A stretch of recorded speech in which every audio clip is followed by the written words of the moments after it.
Yo, people, what you telling me? Back again for another watch along Chelsea Fulham.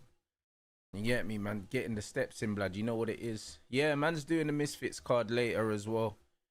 Misfits PPV, 14 fights. We will be there, people. You get me? So we got 2 watch alongs today.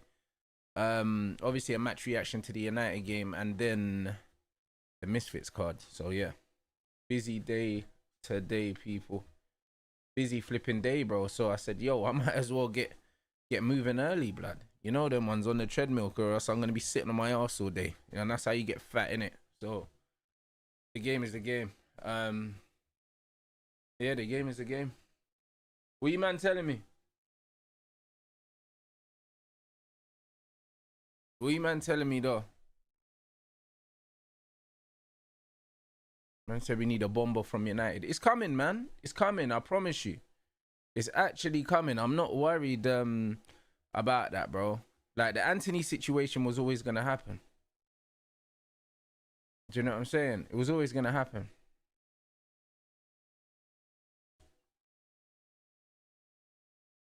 Man said rants, watch people start doing treadmill during the stream.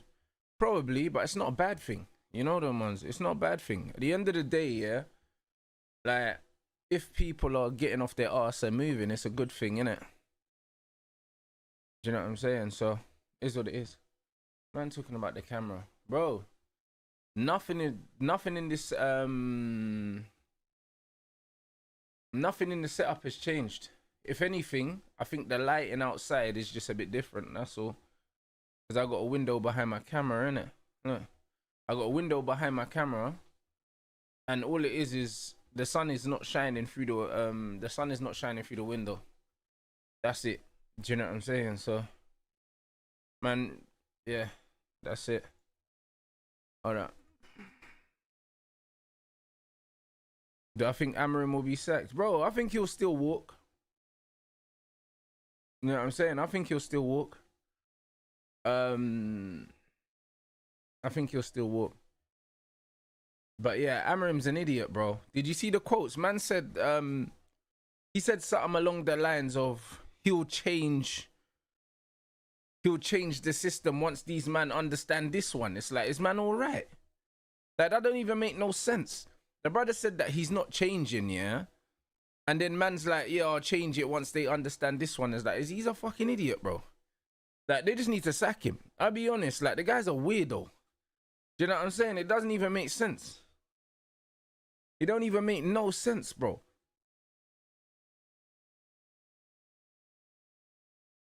So yeah, nah, the game is the game, right? He's a weirdo, man. He's actually a weirdo. So I don't know what's going on for him still. But they just need to get rid of him. They just need to get rid of this guy. He's a fucking idiot. And on top of that, he's emotionally unstable as well. Do you know what I'm saying? Man said once you learn the 4-3-4-3, then we can change systems and that. But that doesn't make no sense. That's not what he means, though.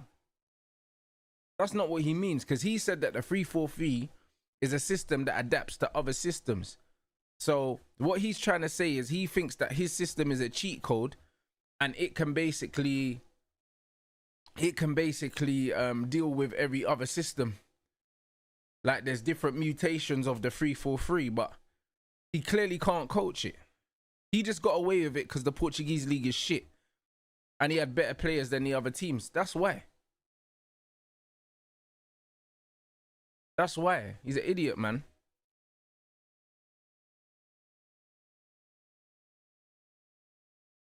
Yeah, we need to run him out this club. He's an absolute, bro, he's a disgrace. And on top of it, yeah, you know the reason why I don't like Amorim the most is because he insults my intelligence with the things he says.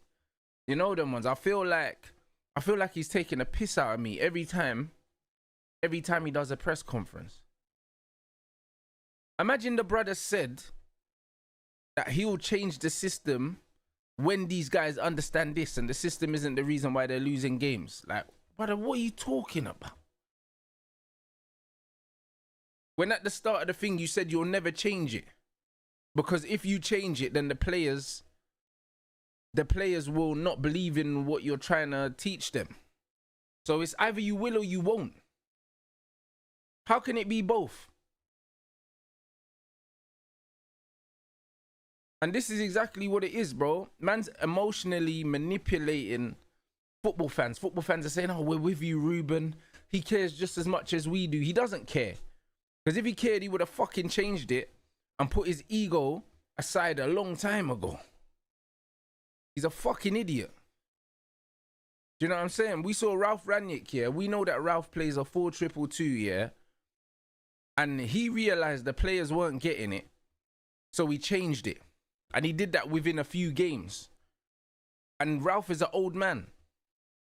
And you got Ruben, that's 40 years old. Do you know what I'm saying? So he's closer to the player's age. And he don't get it. Because of his fucking ego, blood.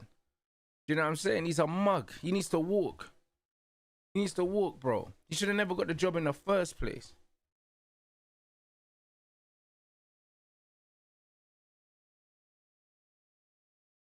Fucking crazy.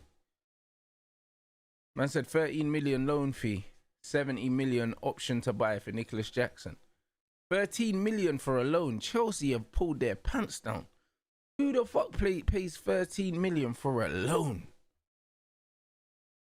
That's incredible. That's incredible. Brother, if Ralph Rangnick was Man United manager, we would have been back challenging already. Trust me, when they got rid of Ralph, that was crazy. If Ineos was still here, I believe, well, not still here. If Ineos was here at the time, I believe they would have kept Ralph. Because him and Jim would have got on. So they're two no-nonsense brothers. Ralph would have got us the right players. Do you know what I'm saying? He should have got us the right players. And he would have got us the right players and he would have coached us the right way. He would have. Do you know what I mean? So, the game is the game, bro.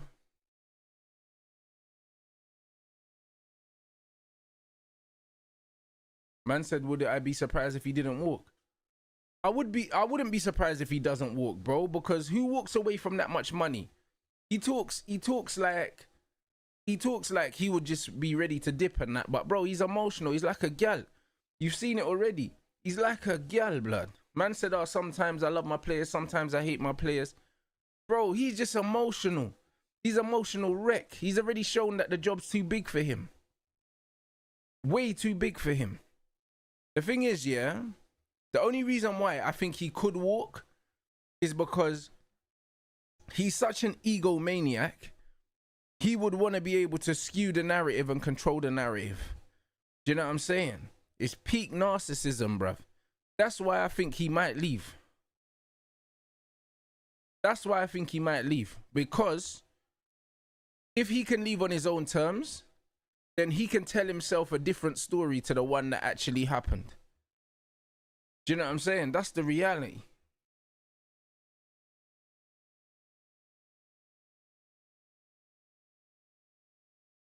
I said, Ralph was fucking underrated despite difficult circumstances. He got us Europa League and he knew who the ballers were. Yep, agreed. Agreed, man. Man said, am I still cutting? I'm not still cutting, no, but I'm also not trying to put loads of weight back on either, like, do you know what I mean? After fights, usually, like, guys that fight usually fucking balloon up like 5-6 kilos. I'm not trying to do that. Do you know what I'm saying? So I've just had a relaxed week eating wise, but I'm making sure I still burn calories, bro. So that's just all it is. Man's not trying to balloon and put back on the weight that I lost. Don't know how true this is, but apparently Ralph gave us a list. Yeah, he did. Yeah, apparently Ralph left a list with the club and Ten Hag wanted to bring in SEG players instead. That's what Ralph said. I have no reason to not believe Ralph because he's not been proven to be a liar. Have I heard about Paqueta to Villa? No, I have not. Do you know what I'm saying? And if Paqueta is available, I can't lie, bruv. It's a player, man. I'm surprised someone like Spurs ain't looking at him, but I guess they got Kudus anyway.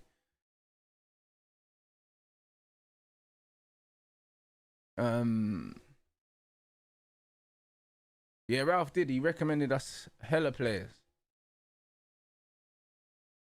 I said Chelsea meltdown over Garnacho has been sensational. Garnation, bruv. Shout out you, man. You get me? Garnation. It's almost time. Are they going to unveil him today? I said Rance ain't trying to look like some of your favorite streamers. Trust me, bro. You know what I'm saying? Man's changing the stigma, bro. You know them, man. Man's changing the stigma, man. You know what I'm saying? A man in the chat said before that some of the streamers are the same shape as the streaming chair. You know them ones. I'm not trying to be one of those guys. So it's just one of those things. It's just one of those things. I've already changed it, bro. I've already changed the perception. You get me? Where can you get the merch? It's not out yet, bro. I'm sorting out. I've got a factory that's gonna make them now. So I'm sorting out. I've pretty much sorted out like drop shipping and stuff. I'm waiting for samples. Do you know what I'm saying? So yeah. I'm waiting for samples. Once I get the samples in and I like them, because I'm not gonna sell anything before, you know what I'm saying, before I wear it. So obviously, man I got this, man I got the t-shirt, you get me, and man I got the hat, and then I got the hoodie as well, but man's got the black and white, man's got the hoodie as well, but the hoodie that I'm gonna make available to you lot is not gonna have a zip in it. I'm just gonna have a pullover. So I'm gonna have it in the black and white and the black and red to begin with, innit? So it's one of them ones. I've got the black and white one as well, which I wore to my weigh-in, innit? So I'm gonna do a pullover hoodie without the zip. Do you know what I'm saying? I gave the black and white one to, I had two made in it, and I gave the black and white one to my coach in it, so I don't have it. But it is worldwide shipping. That's why it's taking so long.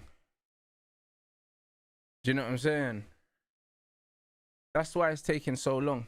Because I'm doing I've got a factory. I'm doing the drops shipping worldwide. So I'm making sure that I get you lot better prices. Do you know what I'm saying? So yeah, the postage is not going to be too expensive. And all the stuff is embroidered as well. Like, do you know what I mean? It's not print, so it's good quality. So yeah, I have to make sure it's good quality before I make it available, because I'm not selling anything I wouldn't wear myself. So yeah, the tracksuit my coach was wearing was the white version of this tracksuit that I've got here. You know what I'm saying? So yeah, this is just the red one. So yeah, I have to make sure the samples are good before I make them available. Do you know what I'm saying? But yeah, the tracksuit's cold. And don't worry, South Africa, I know there's loads in South Africa and Kenya and that. It's patterned, innit? The guy that's designing my shop is based in South Africa. So I've already checked postage for you guys, and yeah, it's gonna be calm. Everything's calm. Who done my design? My guy Stazzy done the design. He actually does designing for, he designs for Arsenal, innit? So yeah, some of them funky tracksuits you see them Arsenal man wearing. Yeah, he's an Arsenal fan, and he works with Arsenal still, but he designed my logo.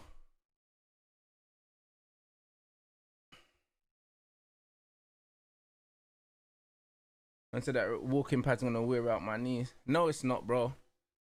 No, it's not, bro. I don't know. Maybe you're overweight, so you can't walk, but speak for yourself, man. The human body's been designed to walk for many, many years. Do you know what I'm saying? Running, on the other hand, can smash up your knees. You're only supposed to run when you're trying to catch food or run from animals that are trying to kill you. Other than that, you shouldn't really run, but walking is fine. Do you know what I'm saying? So it is what it is.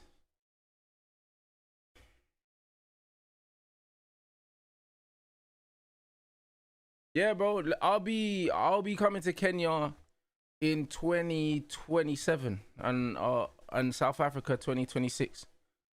Starting next year, I'll be in South Africa for sure. Man's looking for a venue on the waterfront to do a watch along. So I'll be there soon. That's what I'm saying. Running from lions and that. That's the only time you're supposed to be running. Man said you can walk on land, but treadmill's gonna fuck. How is the treadmill gonna fuck up your knees when the treadmill has got more cushion than outside on the concrete? That doesn't make no sense. And also, I got custom inner soles as well that I've had bought for me as well in my trainers because I've had knee surgery, so I'm comfy. That's why I can walk like this. My biomechanics have been fixed. But if you're overweight, that's okay, bro. Do you know what I'm saying? One step at a time, one salad at a time, bro. Do you know what I'm saying? When you can walk and you can talk and you can breathe and not get out of breath and your knees don't hurt, you know you're in a good place.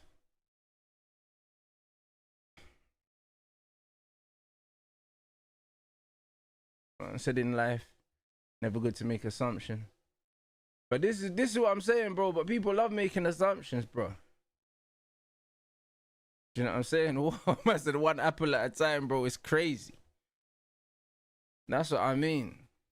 But yeah, man, the merch is coming soon still.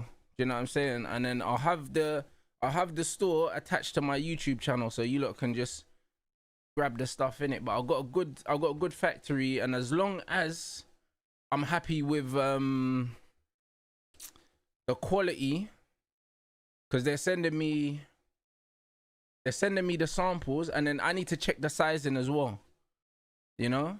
So I need to check the sizing, because them man sent me a sizing chart, but it depends on your physique, blood. Man don't want to tell people, yeah, get a medium, and then you get it, you get me, and it's not a proper medium, like. So man need to know what the fittings and all that are before I make those available.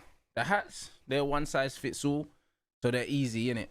That's why I love hats. But with clothes, you have to be sure, bro. You have to be sure.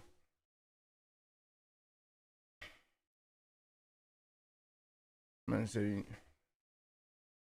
yeah, I've got the shipping to Kenya still. I've got it. Kenya and South Africa's already patterned. They're my top 5 countries of viewership, so I had to make sure that there's postage there.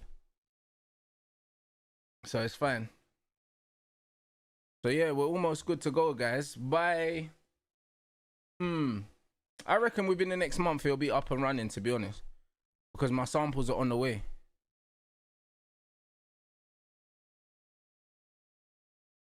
But nah, big up the chat, man. Man said Bayern Chelsea match week 1, September the 17th.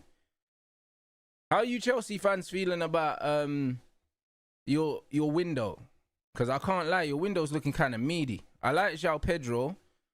I also like Delap, but the window's looking kind of mad, though. It's looking kind of mad, I'll be honest.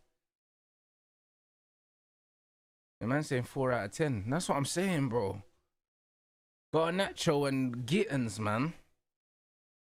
Man said it was looking good until we ended with got a Nacho and Buonanotte, bro. I forgot about that you as well. It's not great, man. It's not great, you know. Ato, yeah, I haven't seen him play, you know, but I've heard good things. I've heard good things still. Man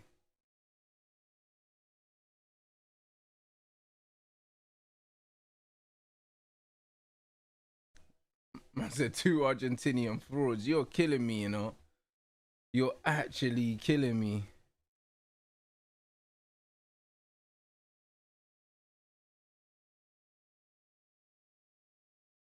And said Quenda's coming next year as well. Bro, them man are crazy, bro. I'll be honest, man.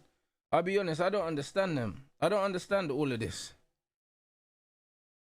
The man said, what desk am I using? It's one by Flexi Spot, but it's custom, innit? Samham customized the desk. So he added, like, I've got chargers built in, yeah? I've got chargers built into the desk and stuff like that. Like, it's like he fully customized it. So it was a desk, but then I've just had bare shit added to the desk, innit? So the desk doesn't look like how it was bought, innit? So, but yeah, it was a normal adjustable desk. But I've got I've got like 6 charging ports built in here. I've got like a massive extension plug thing. Do you know what I'm saying? With like, I don't know, like 20 fucking 20 plug sockets and that. It's all just been customized and built into the desk, innit? But it was just, yeah, it was just a normal standing desk before, and then it's just been customized.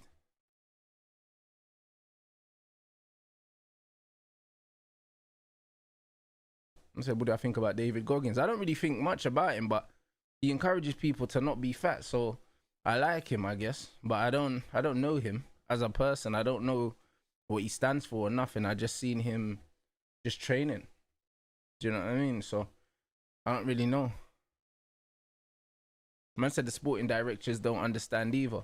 But I think Chelsea are just throwing shit and seeing what sticks and what doesn't, innit? And then it's a damage limitation thing. If it doesn't stick, then make sure that you can move them on. Do you know what I mean? So they're just playing a game, innit? They're just playing a game. So I don't know. Interesting. I'm gonna watch Sanderberg as well. I like Anderson as well. Anderson and Bassey's a good centre-back partnership. It's a good centre-back partnership.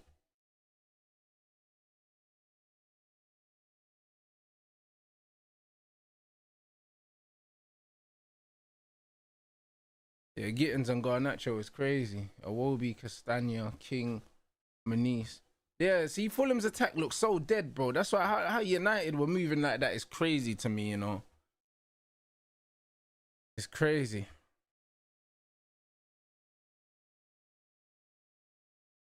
Yeah, trust me, Chelsea don't play games, you know. They don't play games. This is what I rate. You know what I'm saying? As soon as you look like you could potentially, not be the guy, them man have already found a club for you, Chelsea. They're not playing games. I don't like Silva, man. Silva's another negative Portuguese manager, bro, and there's so many of them. Do you know what I'm saying? There's so many of them, bro. Like, no thank you, bro. I don't like Silva. Do you know what I mean? And I know Fulham fans that don't like him either, bro. Because he's so negative, man. And it's like, you know what it is with football, yeah? No matter what team you support, yeah? No matter what team you support in football, once you get used to winning games, how you win games becomes important. Just winning will never be good enough, bro, because that's not what football's about. Football in its essence is a game, innit? And at some point as a football fan, you want to enjoy watching your team play. You just want to. Do you know what I'm saying? You just want to enjoy watching your team play. As soon as you get comfortable and you're safe from relegation and there's no chance of you going down, now you want to see your team play. Do you know what I'm saying? And it's like, you want to be entertained, bro. Whether you're a match-going fan or someone that watches on TV or someone that even listens on the radio. Like, you want to feel joy when your team's playing football. And this is why it's kind of like, for me, the worst thing about Manchester United over the past years is it's not the league positioning finishes necessarily, because we've won trophies, bro. It's the fact that the football hasn't been good. Do you know what I'm saying? Like, there's never really been a point that I've really, really enjoyed. I've never really enjoyed watching us play. Like, I'm not like, yeah, can't wait to watch United play today. Do you know what I'm saying? Like, it's dead. If we was playing good football and we are just falling short, yeah, in the league, yeah, and we are winning trophies, I could have a lot more patience. But the brand of football's been so bad. Yeah, the lap just absolutely just smoked that you. That's what he's on. LVG's was the best football we've played post Ferguson. And people hated it. They said it was boring. Because we had too much control.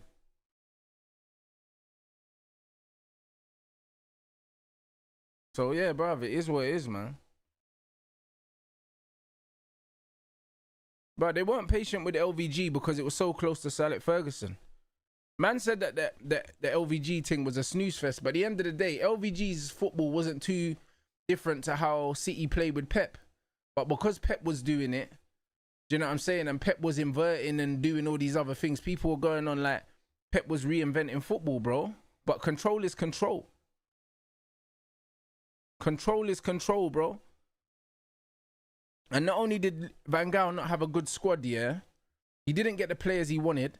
And bro, under Van Gaal, not only did we have the best defensive record that we've had here in the Premier League, but also our youth team were winning as well.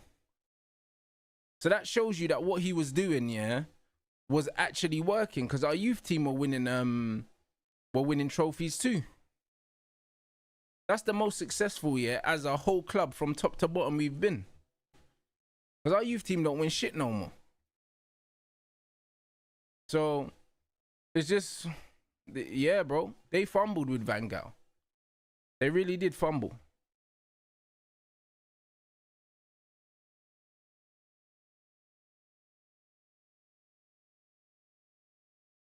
Would I take Nagelsmann? I would take Nagelsmann at Man United because I know that Nagelsmann is a good coach. However, I'm still craving good football. I'm craving it. You know that, man. Like I am. I need good football. I need it for happiness, bro. So, it's alright. Run me Iraola or run me Xavi, bro. Just for the football. Because like I said, I'm happy to sack managers if they don't do well. I don't care. I'm happy to give a manager 18 months and sack them. I have no problem with it. I have absolutely no problem with it. We're seeing at Tottenham, you don't need long to implement your style. So, I think 18 months is more than long enough.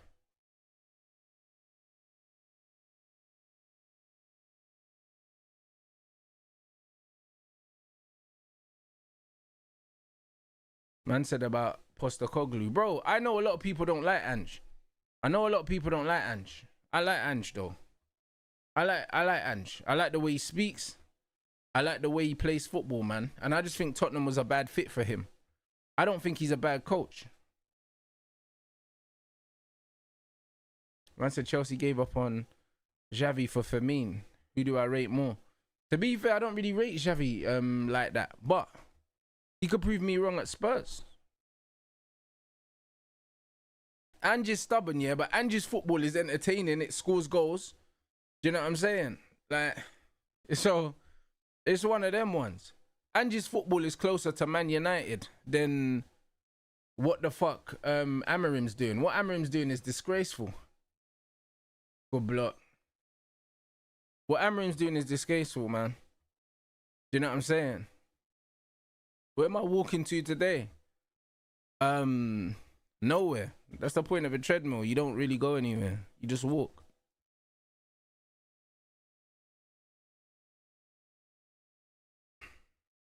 Man said Amorim's football is relegation ball.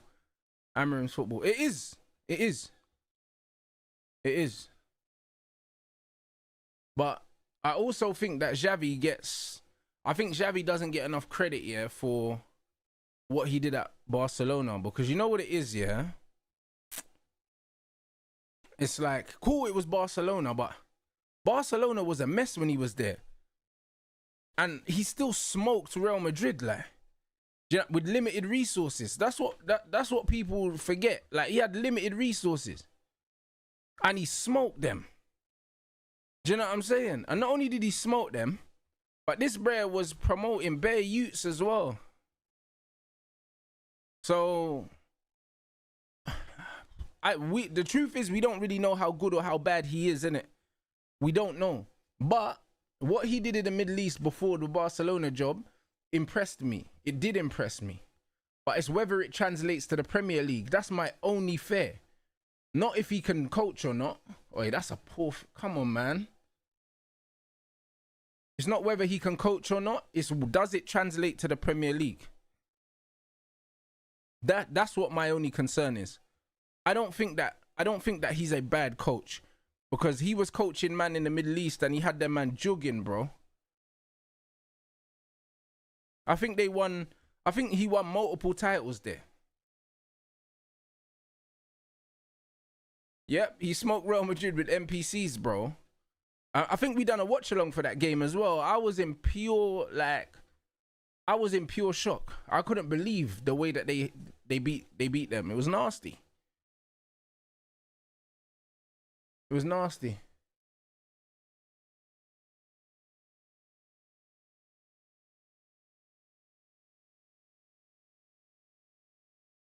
Man like Garnashes, you know, with the wet trim, you know. Hey, that's your problem now, you know. Tattoos on his fingers and that. Man like Skeletor, you know, that trim is diabolical. You man actually paid money for that. Hey, shout out Chelsea, you know. Shout out Chelsea, man. Man got the, hey, bro. Trust me, man got the instant noodles and that. You know what I'm saying? Man got the instant noodles drip, bro. That's crazy, you know. I can't even lie. Boy, the not so super noodles, bruv. But yeah, I just want to play some good football, man. I just want to play some good football. And I genuinely believe, yeah, if we're playing good football, yeah, with the players that we have, success will follow it, bro. Success will follow it. So, yeah, the game is the game. But yeah, get Ruben Amorim the fuck out of here, man. Man said, Ornstein said United don't want to sack Amorim. That's fine. They don't want to sack him because they don't want to pay him the money. He can walk, though. Do you know what I'm saying? As long as he leaves, I don't care how he leaves. Who suits us, Iriel or Glasner? Both of them. It just depends on what football you want to play. But yo, I wanna see some champagne football because we got ballers. And I said, Rance, you want to play possession football with Ugarte and Casemiro? Casemiro can play possession football. I don't know why you are why you're grouping Casemiro in there with Ugarte, bro. Do you know what I mean? That says a lot.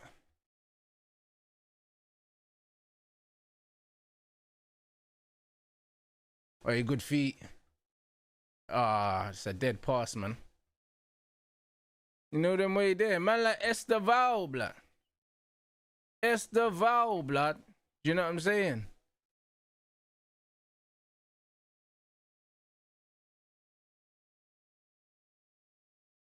I said Esteval, bro. Man's got the little close control. Do you know what I'm saying? But the weight of pass is looking a bit spooky, blood. I mean, let's see though. But he's coming to Chelsea and he's starting straight away, which is crazy. Man like Don did say, bro, oh, just start Esteval. He's actually starting. It's crazy. It's actually crazy that he's starting straight away. But yeah, he definitely know Neymar, blood. When they were talking about Neymar numbers and that, you watch this guy, he's nowhere near a Neymar. You know what I'm saying? So, nowhere near it. Can't even lie, bro. Like, so, I know they tried to compare them with the numbers and stuff like that, but hey, brother. Like, he's closer to Willian than Neymar, bro. You know what I'm saying? Closer to Willian than Neymar, bruv. Tell you that for free.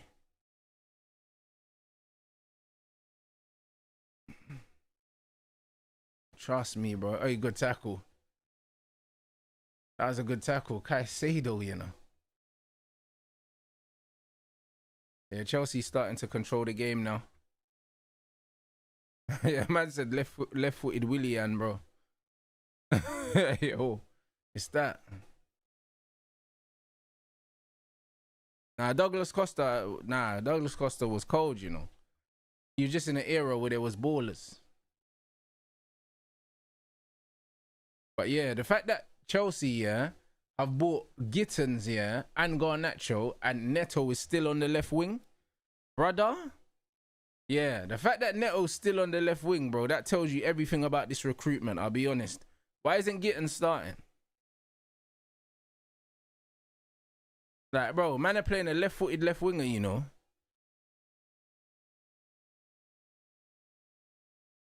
Man said Rance, we dodged the bullet with the Lappy shit. I don't think the Lappy shit, you know. I think he's good. I just think he's an old school, like, centre forward, innit? Big stocky player, puts himself about and that. He's not the most aesthetic player, but I think he's effective. I think what he does well. But yeah, he's cooked, you know. Man like the lap already, hamstring, you know. He built like a rugby player. He built like a rugby player still. I big up everyone inside as well. We got 1.3, 600 likes target. Can run that. Nah, but bro, like, it's one of them ones. I'm not a big fan of Sesko, but guys, listen, yeah. He's got some good qualities, innit? From what I've seen, innit? Like, his off-the-ball stuff is good. I like it. I think he's going to be fine. I think he's actually going to be fine. What, he's putting on Tyreek George? So what's he going to do? Who's going in the 10? Esteval? Esteval in the 10? Or Neto in the 10? And João Pedro up front? Hey, yo, what is this? Is Sesko getting 10 league goals? Yeah, he will. He will. He might even score today. He might even score today. So, it is what it is.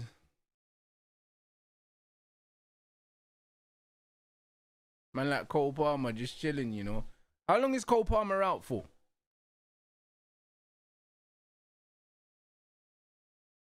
Oh, this chat is killing me, you know, the evil Saka thing. Yeah. Listen, man said that you better get 10 because we're counting every game without a goal. Bro, we're counting every year without a trophy for Arsenal, bro. You know them ones. Don't worry about my striker, you know. Don't worry about my striker. That's all I'm saying. 55 million for Gittins and he can't get off the bench before Tyreek George is crazy, you know. Brother, what's going on? Like, what's actually going on? What's happening? Is he injured or something? Or is he on the bench? Because I'm not understanding. Like, man spent, what, 50 odd million on Gittins, bro? A man's playing an academy youth before him. Yeah, this is mental. Yeah, bro. Man's Gittins a small player. Yeah, he's not good, though, still. He's not good, still. You know what I mean? I can't lie. It might be money laundering with Borussia Dortmund. Because how they got that much money, I'll never know.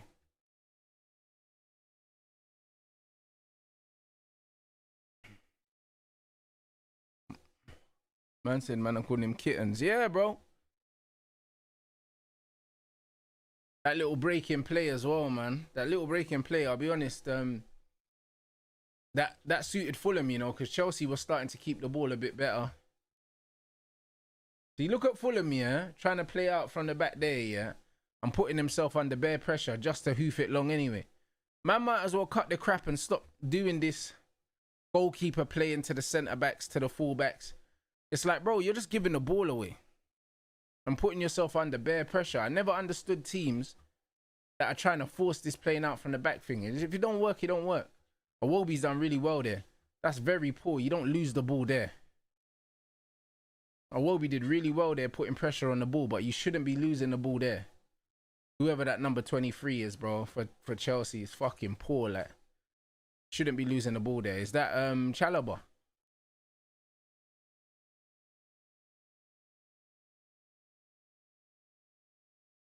Am I taking Thiago Motta? You know what it is? I like Motta as a coach, but I don't know if his coaching translates to the Premier League because he didn't have a great time at Juventus. I still think he's a very good coach though, so I wouldn't take him at Man United, but I do rate him as a coach. The Premier League is different though.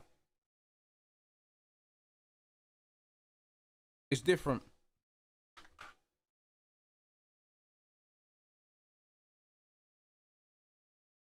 The Premier League is different.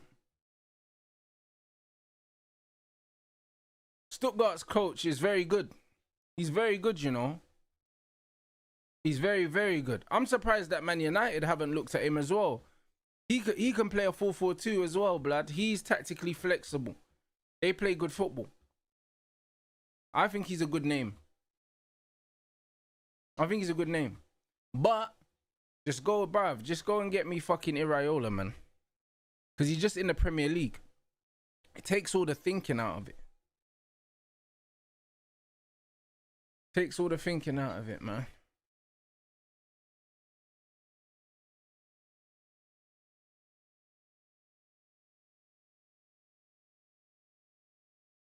Yeah, Premier League experience is where we need to go. It's where we need to go. But yeah, Fulham's... That injury to Delap has taken the sting out of the game a little bit now.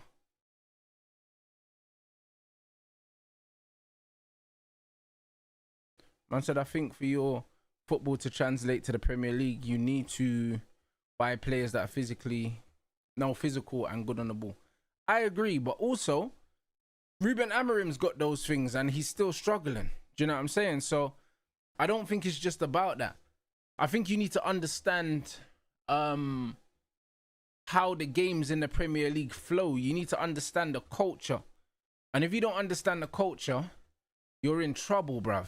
Do you know what I mean? Because there's certain principles that certain managers have, and it's just like, for instance, in the Premier League, you're not going to get the space and the time to do certain things. You're just not going to get that. And it's not really about physicality or technicality. Iwobi, man. Man's just giving the ball away.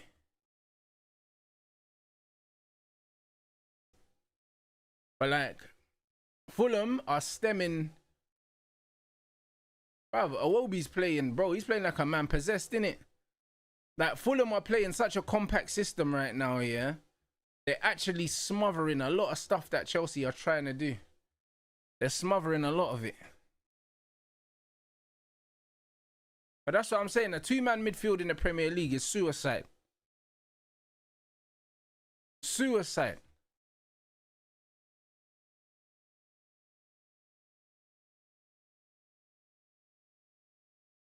Do I mind Marco Silva? I don't like Marco Silva. It's too negative. Too negative. I don't want him nowhere near Man United.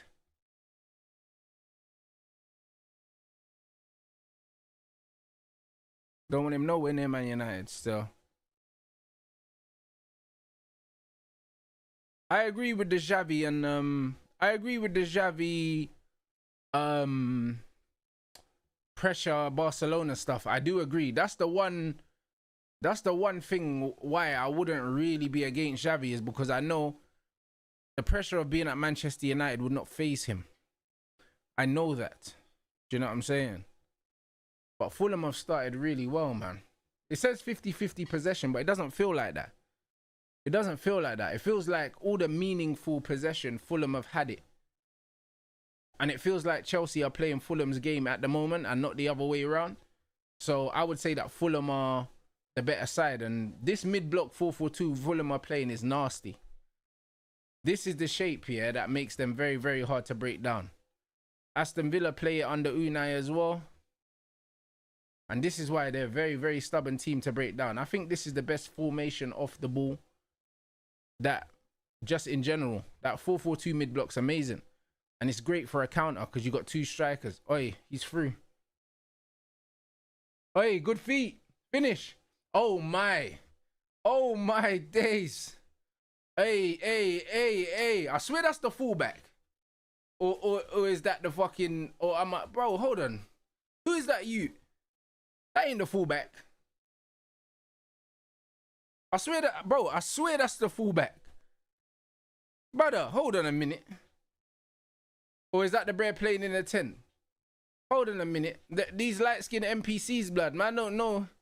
Man, I don't know who's who, blood. Oh, that's the 10. I was about to say. Because, bro, I see the light-skinned bread with the high top, blood.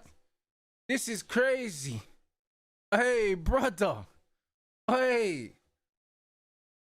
Look at that. Hey, bro. Man got hit with the jinx, fam. Hey, let me see this. Good turn. Boom. Good centre forward play. Sander Berg with the weight of pass, you know. Look at the, bro, the vision. Sander Berg, you know. Whoops. Hey, drop the shoulder. Lovely finish. Lovely finish. It's not a foul. It's not a foul. He's gone for the 360, you know.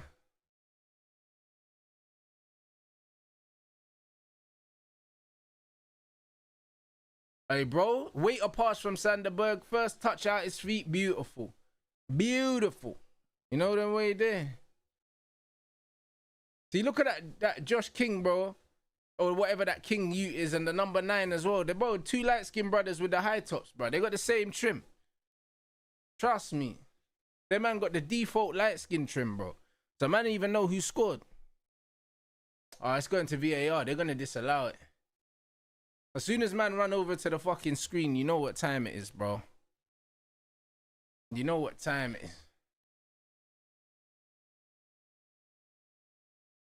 How's it a foul, bro? He had the ball, bro. Look. That ain't no foul, man. That's not a foul. Like, look at that, bro. Like, he had the ball. Man saying he stepped on his foot. Stepping on someone's foot in football is not a foul. Do you know what I'm saying? He went to step on the ground. Like, look at that. He's rolled the ball, yeah? Like, bro, how's that a foul? If you roll the ball and you go to put your foot on the ground and somebody puts their foot underneath, how is that a foul? Brother, if you think it's a foul, you never played football in your life. Like, what the fuck? That's a disgrace, bro. Brother, Chalobah landed underneath my man's foot when he went to plant it down. How's it a foul? How's that a foul? How's that a foul? Yeah, that's a fucking disgrace. Look at this blockhead ref as well, man. Blockhead Ute, man. Nah, there's some joke thing. Yo, bro, there's a robbery, man. A robbery in Fulham Broadway, fam. That's some joke thing. Nasty, man. But that's what I'm saying. Where's he supposed to put his foot if not on the floor? How can that be a foul? Yeah, some joke thing still. Chalobah went for the challenge, missed the ball. My man stepped on his foot when he went to do a roulette, bro. How can that be a foul?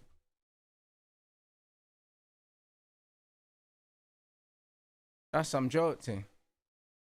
Man said by the end of the stream, Rance will walk to LA. Bro, I got the United stream as well, bro. You know, I got the United one after this, bro. So, you know what I mean? Yesterday, I done like 21,500 steps or something like that. Today's going to be similar, maybe more than that.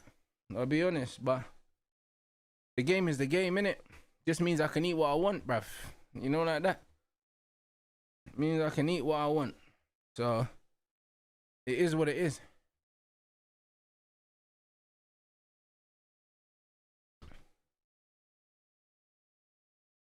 Hey, Rasmus here. Rasmus Hoyland, here we go.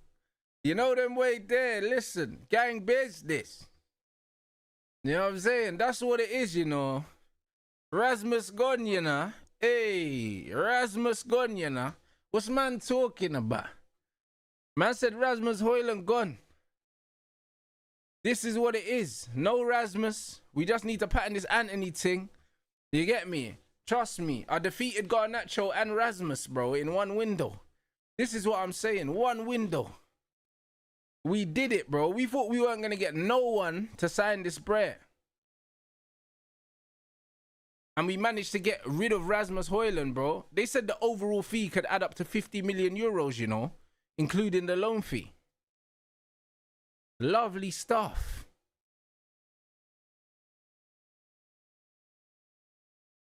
Hey, this little king footballer, he's got some, bro, he's got good feet, you know. He got a good little drop of the shoulder and that. He looks decent. Yeah, 40 million pounds altogether. Man, have to give Rasmus credit though, because there's been no bullshit, you know. There's been absolutely no bullshit. This brother said, I don't want to go out on loan. I want a permanent deal. He's done the permanent deal. No fuckeries, and he left. The one thing I would say though, Rasmus weren't on big money. You know that one. And that's the problem. When you're on big money, it's hard to move people on. That's why you're getting problems with Anthony and Sancho. Because the previous regime gave them too much money and no other club wants to pay them what they're on at Man United. This is why it's taking so long. It's a loan with an obligation. A loan with an obligation goes down on the PSR thing, yeah, as just a full sale.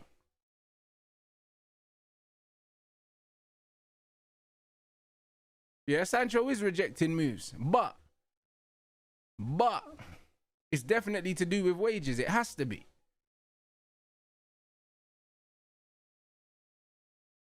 It has to be. Do you know what I'm saying? If Sancho was on 70k a week like Rasmus, it would have been easy for him to find a club. But he's not on 70k a week. This is the problem.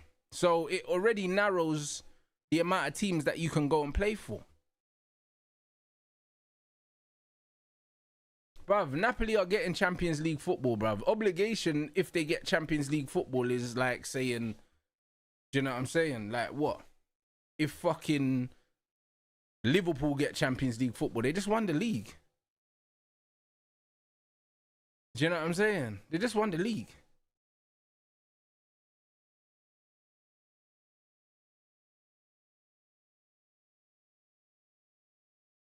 But yeah, nah, shout out Napoli, man. Xerxes getting the 9 shirt. Oh, I forgot about the number 9 shirt. I forgot about that. I don't think Xerxes is getting the number 9 shirt. I don't think he'll want it. Actually, he had the 9 at Bologna, so maybe he would want it. I'm not sure.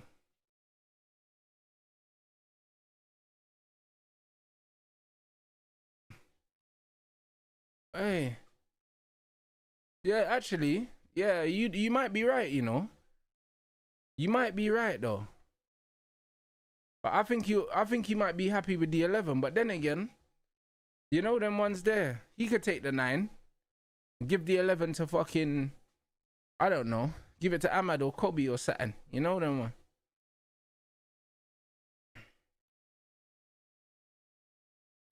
He'll definitely prefer the 9 to the 11. Sesko won't take the 9. Sesko wants the 30, blood. He said it's the Steph Curry thing, innit? He just likes the 30. So, oh, Xerxes went from 11 to 9 at Bologna. I didn't even know that. So,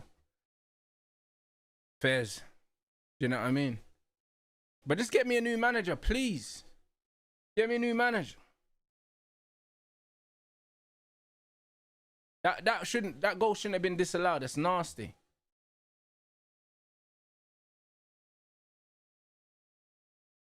The total will be 44 million euros. Brother, run it, run it, run it. Man said you'll smoke Burnley today. Bro, maybe not though.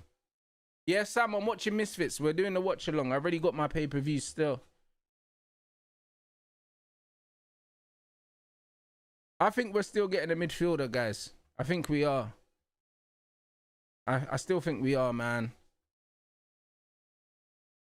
I could see Scott Parker coming in and causing an upset, bro. I just don't think these Man United players, I don't think these Man United players can possibly be playing for this manager. Like, the way he's embarrassed them in the last, how many interviews he's done. Surely they can't still be behind this manager, bro.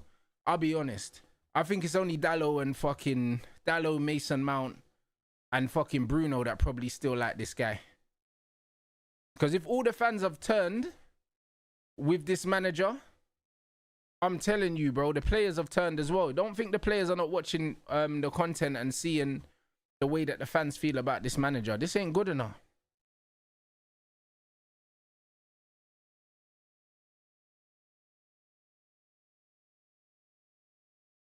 Man said Ornstein saying United haven't talked about sacking him. But United don't talk about anything. You know them ones. The one thing about this Man United, yeah, if you notice, yeah, we're not really getting linked with things, bro. Like, we're not really. We didn't really get linked with Mbumo till it was nearly done. We didn't get linked with Beleba until we approached Brighton straight away. There was nothing. Even Le Mans, the goalkeeper, yeah, it's like, man only found out that we was in for him when we were in for him. Do you know what I'm saying? Like, there was no rumblings that United were interested in whatever. The truth is, yeah, nobody knows what United are doing and what they're not doing because we actually keep things quite quiet now. Do you know what I'm saying? Like, in a normal window, Man United are linked to like 200 players. And that hasn't happened this season. It hasn't happened this season. Normally, man are linked with 200 ballers. So, the truth is, nobody knows what Man United are doing. Exactly. There was no rumours of Ashworth getting sacked. He just got potted. Same with Brailsford. You know what I'm saying? Same with Brailsford. There was no talk of Brailsford leaving. We just heard he'd been relieved of his duties. So, the way we're moving right now, the fact that we're not really hearing anything, that doesn't mean that nothing's happening. It doesn't mean that. I said Palace got robbed of an opening on opening day and now Fulham getting robbed. Bro, Chelsea have been very fortunate. They should be behind. They should be behind. But I like this 4-4-2 mid-block, yeah. The coach in me likes it, yeah. The football fan in me, yeah. I don't know if I could watch United play it every week, I'll be honest, because it's very hard to play against, but it's not the most entertaining for the neutral, innit? Like for the casual, but it's beautiful coaching, bro. It's so hard to break down. It's so hard. Do you know what I'm saying? Yeah, bro. Big up Matt Hargreaves as well, you know. Serious deals he's getting us. And even Sesko's agent said, yeah, that Sesko's agent said that, bro, he drives a hard bargain. The 4-4-2 mid-block is underdog football, but that's what Arsenal play. Do you know what I'm saying? Arsenal play, Villa play, Fulham play it as well. It's very, very difficult. It's difficult to break down. It's very effective, but it's horrible. It's horrible. But it's amazing at the same time. Do you know what I'm saying? So it's just one of those things. I like the way that Bournemouth press with Iraola. I like how aggressive he is. But it is what it is, isn't it? This 4-4-2 mid-block, this is how you win cups. This is how you win cups.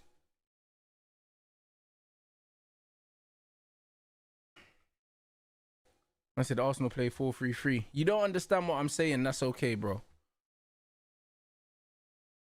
Man said Iraola just done a tactical masterclass on Sky Sports. All right, cool. Let's listen to this at halftime. Can you not put the link in it? Man said, is that my logo in the top right, by the way? It is my logo, bro. It's the same logo that's on my hat, bro.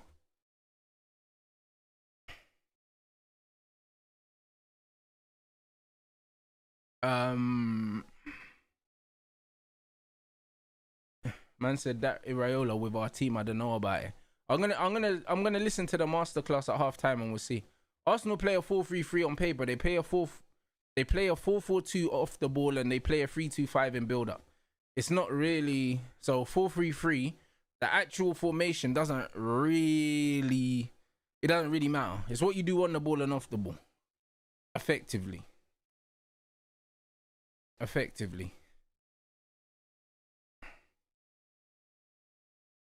Okay, let me see. How long is this masterclass? Oh, it's only 1 minute. All right, cool. I'll put the audio on at halftime. A second. Yeah, Chelsea have been poor again. I know it's early. Do you know what I mean? So I'm not about to. Yeah, I'm not about to make any assumptions about what Chelsea are gonna do in the season based off this because they're champions of the world. Shout out my guy Lewis. Do you know what I mean? The belt's cold and that, but they look shit, man. Do you know what I mean? And Garnacho is not going to make them look any better. Let's be fucking honest, guys, is he? So, or Bonanotte or whatever, man. So, yeah. Shout out Chelsea, man. Proper Chelsea, mate. But you look rubbish, though, man. I'll be honest. You look absolute garbage. I rate Bassey. Bro, you know what it is, yeah? Calvin Bassey, yeah, has got good feet for a big man, you know? Do you know what I mean? He's a good, solid Premier League defender. Do you know what I'm saying? He's got good feet, man. He's got good feet. He's got good feet, man, and he's a good athlete. That's all you need. Man said it's 6 minutes. Someone just sent me the clip. Hold on. Can someone put the full Sky Sports one in there? Someone sent me a clip on Twitter, and it's only 1.5 minutes or something. But if you've got the full Iraola thing and it's 6 minutes, you get me? You could be auditioning for the Man United job. That's why he dropped it now. You know them way there, bro. Man's playing chess.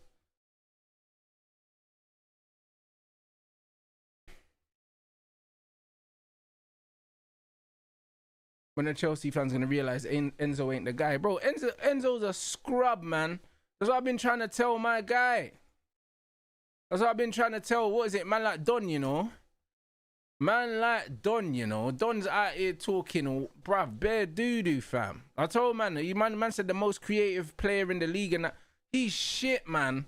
Like, bro, I don't know how man are rating this Enzo guy. He's rubbish. He's just a box crasher, bro. Do you know what I'm saying? He's just a box crasher, but he's rubbish, man. Like, honestly.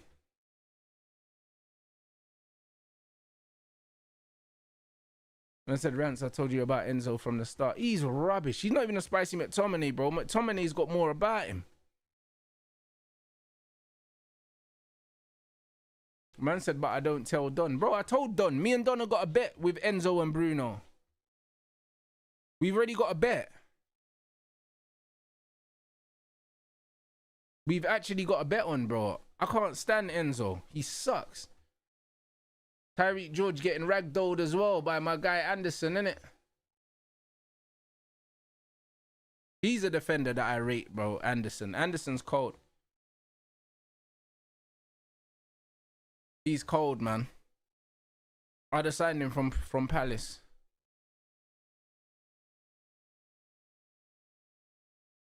Man said Tottenham versus Bournemouth will be a game. It will. It will. On paper, that should be a very good game.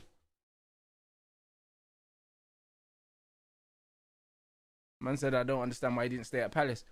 He was at Fulham before, I believe.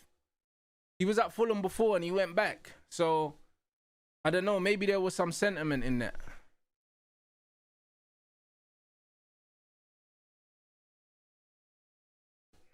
Maybe there's some sentiment in him going back.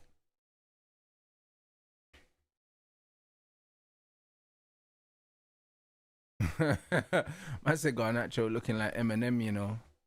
2 out of 3 games Chelsea have played poor. Yeah, but bro, if they end up winning again, this is what I keep saying to guys, bro. Like, if you're winning games, no one cares. This is the reality. You know what I mean? Because Liverpool haven't looked good, but they've won. All of their new signings, apart from Ekitike, haven't looked good, but it doesn't matter because they've won. And this is what I keep telling people, yeah. Winning literally is the makeup for everything. It covers everything up. It covers up everything. And this is what it is. So, as much as Chelsea are playing bad, if they end up winning, it doesn't matter. Like, it doesn't matter. Because man will say, yo, we know how to win when we're playing shit. It's the sign of champions. That's what the excuse will be. That's the reality.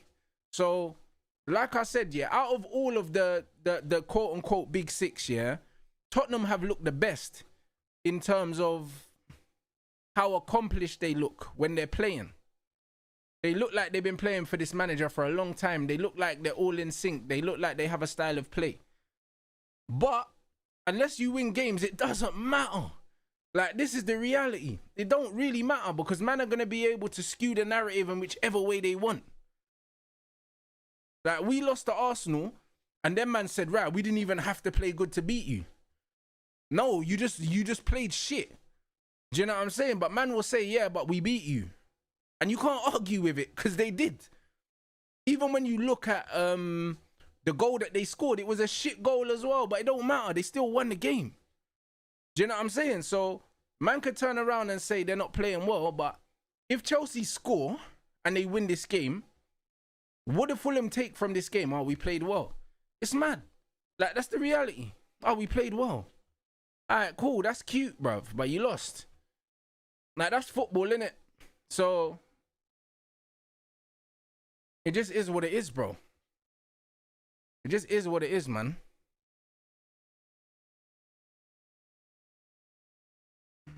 Yeah, Fulham have got robbed. But again, nobody's going to remember that. No one's going to be out there caping for Fulham after the game if they lose. Like, no. Man said, Rance, in your honest opinion... Bro, in my honest opinion, I think Xerxes is one of the best players in the league, bro. So, it's one of them ones where, when it comes to how I like to see football played, he's one of my favourite players right now. So, it just is what it is, bro. Like, man are not going to be able to get nothing objective from me about Xerxes, bro. Because I think he's one of the best players in the league, bro. Like, comfortably. I think his skill set is very unique and there's not a player with his skill set in the league, bro. So, like, it is what it is. It is what it is, bro. I can see it. You know them, man. I can see it. So, it is what it is. If he was playing in a better team, they would love him. That's the reality. Great first touch. Can pass with both feet. Do you know what I'm saying? Pure elegance and class on the ball, bro. Do you know what I'm saying? He's a different level of player, bro. A different level of player. If he was playing in this Liverpool team, look how good Ekitike looks, bro. If he was playing in that Liverpool team, he'll be cooking. If he was playing in the Arsenal team, he'll be cooking.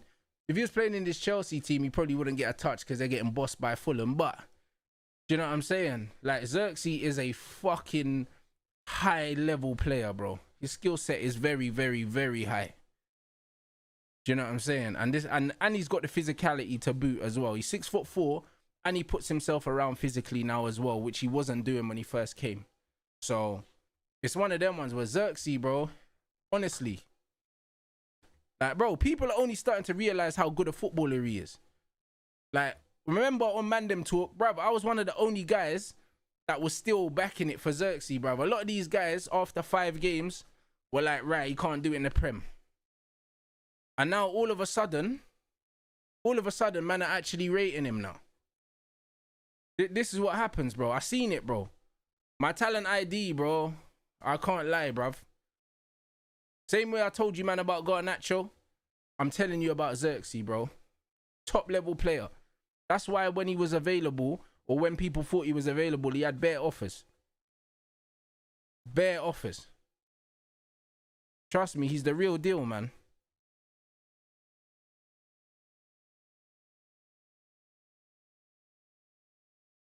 He's the real deal, bro. Brother, this Chelsea team are bad, man. I can't lie. They're bad, but you know what I'm saying? It's one of them, one. Look at Neto with bare fake crosses, fake cross, fake cross, fake cross, fake cross. Lost it. Brother, he's trash, man. Like, what is this? This one is rubbish, man. Like, man can't tell me nothing. Like, he's crap. This is what I'm trying to tell, man. This is what man think, yeah? This is what a modern winger is.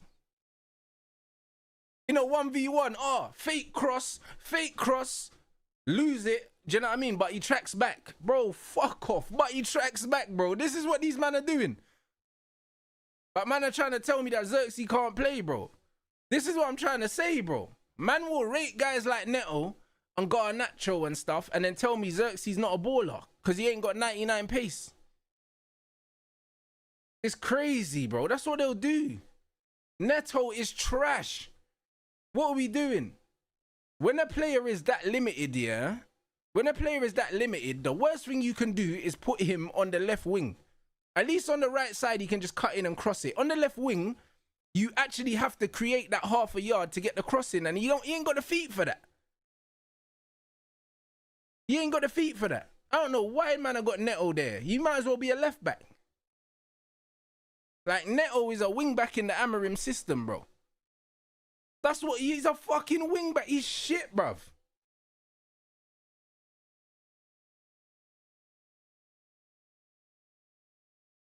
Awful player. Do you know what I'm saying? Awful. And that's what 60 mil gets you. But man thought we overpaid for Cunha, bro. It's crazy. No, that's crazy, what? Yeah, Neto's a wing back, man. Or a left back. Yep, Sanderberg's another player that I was campaigning for, guys. And people said, nah, we don't need Sanderberg. Oh, he's a Burnley player. They tried to do the Weghorst thing. That's what they tried to do. That's what they tried to do. Bro, Sanderberg, man. Proper player. Conductor. That's the kind of midfield that Man United need. A midfielder like him. Bro, they were laughing at me. They were laughing at me, bro. Man think just because you're playing at a certain club that's definitely your level, bro. Come on, bro. I told man, Sanderberg was giving me Carrick vibes, bro. And then man were doing this Ugarte ball winning thing, bro. This is nasty work. Enzo Fernandez don't get cooked enough, bro. I don't know what it is, bro. You know what? He looks like a sick baller. That's why, innit? You know what I'm saying? When man see the hair and the tattoos and that, then man think, yeah, this guy looks sick. He actually looks like a footballer, but he's shit. He's rubbish. You know what I'm saying? Like, that's the reality. It's crazy, bro. Like, man looks like he's a Ballon d'Or baller, bro. Do you know what I'm saying? Like, look at his name, Enzo Fernandez and that. Do you know what I'm saying? This bro looks like he does like 7 step-overs, blood, on the wing and that. But then you watch him play, bruv. Do you know what I'm saying? And he's a bum. The bro kicks ball like fucking Joe Allen, bruv. My man costs 100 million or something. 100 million Joe Allen, bruv. Ooh, what a block. Hey, Kaisedo, man. You see what I'm saying? This guy is cold. This is what I'm trying to say. Kaisedo's the real deal, mate. He's the real fucking deal, mate. The real deal. Told, man. You know what I mean? One of the best midfielders in the world, bro. Easy. What a block that is. That's a goal, you know. That's a goal. That's a goal, bruv, that he stopped. Hey, John, 100%. Fulham are all over Chelsea. They probably should be 2-0 up, man. But Fulham are tough, man. It's that mid-block, Fulham. It is, but Chelsea are at home, though. Do you know what I mean? Fulham always give the bigger teams problems, bruv, because of how they set up. Look at Enzo, bruv. Look at that ball stuck under his feet. Hey, bro. Look at how this guy dribbles, you know. Enzo Fernandez. Fucking hell, bro. This is what I'm trying to say. This guy's running, bro. He looks like, you know when you get bubble gum stuck under your shoe and you're trying to get the gum off your shoe and you're dragging your foot off the pavement? Man scraping his foot bottom on the pavement. Bro, that's how man dribbles. Man said Enzo Fernandez. Yeah, this is nasty work, bro. This is what I'm trying to say. This is what I'm trying to say. 100 and something million for that. Disgusting. Football's dead, man. Football is dead. Incredible. 106 million for that. It's nasty, man. Horrendous. And the funny thing is, yeah, literally I swear it was only last week, yeah, Don was like, oh, we're no longer Cole Palmer FC and that. After one game. And now we're watching them and they're fucking shit. Do you know what I'm saying? Like, bro, it's crazy. Bro, this is mad. Bro, of course Bruno makes that pass. But Bruno can't dribble either. Do you know what I'm saying? So, like, it is what it is. That's what I'm saying. They're like the same player. They're like the same player. Like, Bruno dribbles like he's in cement. Look, Esteval, man. Got clamped as well, bro. Welcome to the Premier League, son. Welcome to the Premier League. This is what it is, bro. Esteval getting double teamed, bruv. Do you know what I'm saying? Man ain't getting all that space no more. Hey, trust me, Aaron, bro. It's not looking good, you know. Enzo Fernandez and that.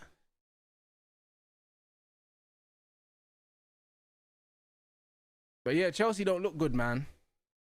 Chelsea don't look good at all. Man said Mark Noble. Hey, bro, Mark Noble, yeah, is a seasoned Premier League veteran, yeah. Don't disrespect him. You know what I'm saying? That's all I'm saying.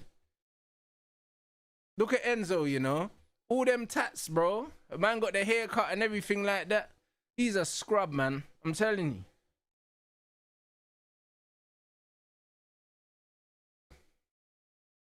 Yo, I think United are still going back in the market for a big signing. I think not the goalkeeper. I think we're going for a midfielder still. You know them, man. What makes me feel like United are going to do that is because we ain't been linked with no midfielders. We ain't been linked with any. That's why I think we're going back in for a last minute. You get me? A last minute bomber. You get me? I think we are, man. Yeah, Sancho will leave. Sancho will leave. Sancho will leave. I think Anthony's thing gets resolved today as well, man. We got Hargreaves on the case, mate. You know what I'm saying? Good save from the keeper. Good save.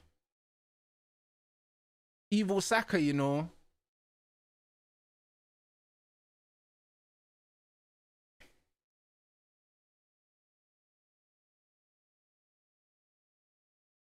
Bro, to be fair, we haven't seen him, you know. We haven't really seen him in the game. Oi. João Pedro again in the air, man. Fucking hell. This guy, yeah, is unstoppable, you know. That's a good finish. In the air, you know, João Pedro. That's what I'm saying, bro. This guy's proper. I can't even lie. The only player they signed that looks like he was worth the money, João Pedro. And what did I say? For all of the football that Fulham have played and all these things, bro, one chance, boom, there you go, header. This is it. The man need to check VAR though. Do you know what I'm saying? Just to see if there was a foul or if he climbed on the defender or something. See if Fulham are going to get a bit of luck here because, hey, it's not looking good, you know. Not looking good, you know.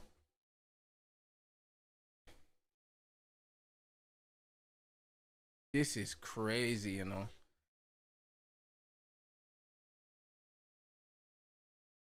Nah, it's a free header. He's in between both the players. He's in between, look. He's in between Bassi and Thingy. Bro. Bruv, this is why I do not like zonal marking. Bro, how is he unmarked? Look at this. Brother, he just ends up in between two centre-backs. Ridiculous. You know what I'm saying? Ridiculous, ridiculous. Man said Enzo assist as well. This is what I'm saying, guys. But you see why I'm done with stats? I'm done with them for that reason. You see what I'm saying? Like when a gal was talking to me, yeah, about, what did he say? Declan Rice creating all these big chances. Bro, he takes corners, man. Like, bro, anyone that watches football knows that Declan Rice don't create no chances. That guy don't even pass forward. Do you see what I'm saying? So, when you see that, Enzo gets a fucking assist after playing shit from taking a corner. It's like, bro, like, what are we doing, innit? Like, what are we actually doing? Like, them crosses shouldn't even, them corners shouldn't even count as assists. You know what I'm saying? They shouldn't even count. Man said Bassi left his man. Bassi didn't have a man in the first place. He was just marking space. He was just marking space. It was a never a foul stream with a gal that I was on. It was me, a gal, Cass, and someone else. And he was talking about Declan Rice creating big chances and that. I was like, bro, he takes corners, G. Do you know what I'm saying? Like, that Enzo corner is going to go down as an assist, yeah, when the truth is he just spammed the ball in the box, didn't know who was getting on the end of it. That's not an assist to me.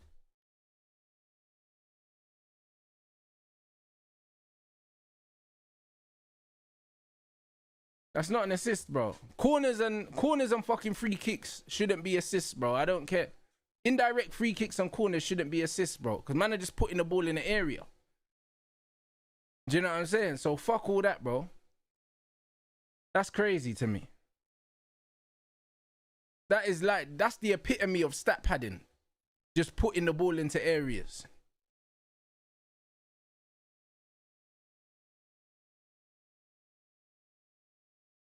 So yeah, so one of them ones. Man said I got João Pedro and Enzo in my FPL team. You're eating today then. Man said delivery's a skill. It's not that hard, mate. Do you know what I'm saying? It's not that hard, bro. You're talking like these guys are David Beckham. Do you know what I'm saying? That these guys are just putting the ball into the area. Most of the time, they're hitting the first man from corners. Bullshit, bro. Do you know what I'm saying? It's absolute bullshit. So, man are not trying to hear that. Man are not trying to hear that. Man are talking like these men are David Beckham. They're not David Beckham. Fuck me. Man said match fixing at its finest. Time was up and disallowed goal that wasn't a foul. So many fouls committed by Chelsea players ignored. Big up for the super chat, my bro. Man said if it's a great ball, then you have to give credit. Yeah, but most of the time it's not, though. This is the point. Most of the time it's not a great ball in. Do you know what I'm saying? Like, if you're just tossing the ball underneath the crossbar, like, bro, it's foolishness. I can't lie. It's foolishness. If you give someone a million opportunities to put crosses in there and someone scores eventually, bro, it's like, bro, what do you mean? Do you know what I mean? Like, it's dead. It cheapens the assist, bro. It cheapens it.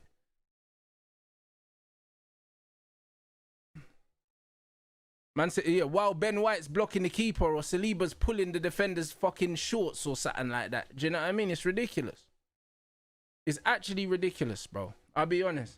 It cheapens an assist, bro, because you see, like, the weight of pass, yeah, from, like, a Sander Berg for the Fulham goal that got disallowed, and you see, like, cute little through balls and stuff and reverse passes and stuff like that. How can you say that a corner kick is the same as that? It's not the same. It's not the same. Like, man grew up watching fucking Pirlo and them, man, and then man are gonna try to tell me that fucking Enzo Fernandez corner. Like, bro, come on, man. Like, what are we doing?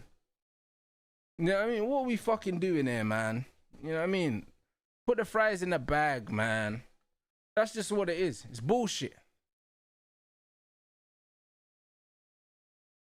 The football in the Basque country. Man like Iraola. You guys have a very specific school of football there. Could you talk us a little bit about that? Yes, I think now a lot of people ask me about the Basque managers, about the style, about this. I think it's different. Even in the Basque country, there are different cultures. It's not the same thing you do at Athletic Club that you do on Real Sociedad, or it's a little bit different. I think in our case, Athletic Club, probably we are more direct. We use a lot the width, like a classical, more British team. And I've been comfortable always in this style, but it's true that now everything is evolving and getting more intricate. The nickname, Furia, La Furia, it kind of relates with that, doesn't it? This style of football that doesn't rely necessarily on like this very skillful play, but it's also about, you know, willingness and fight. When did you see that identity kind of change in Spain? Spanish national team, I think they changed with Luis Aragonés before even the World Cup of 2010. I think in Spain always they've been like complaining about we don't have the physical power of Germany or of England, and I think Luis Aragonés trusted what they had, that it was lovely football players, technically very gifted, a lot of midfielders. They used to play with almost one striker but 5-6 midfielders behind, no?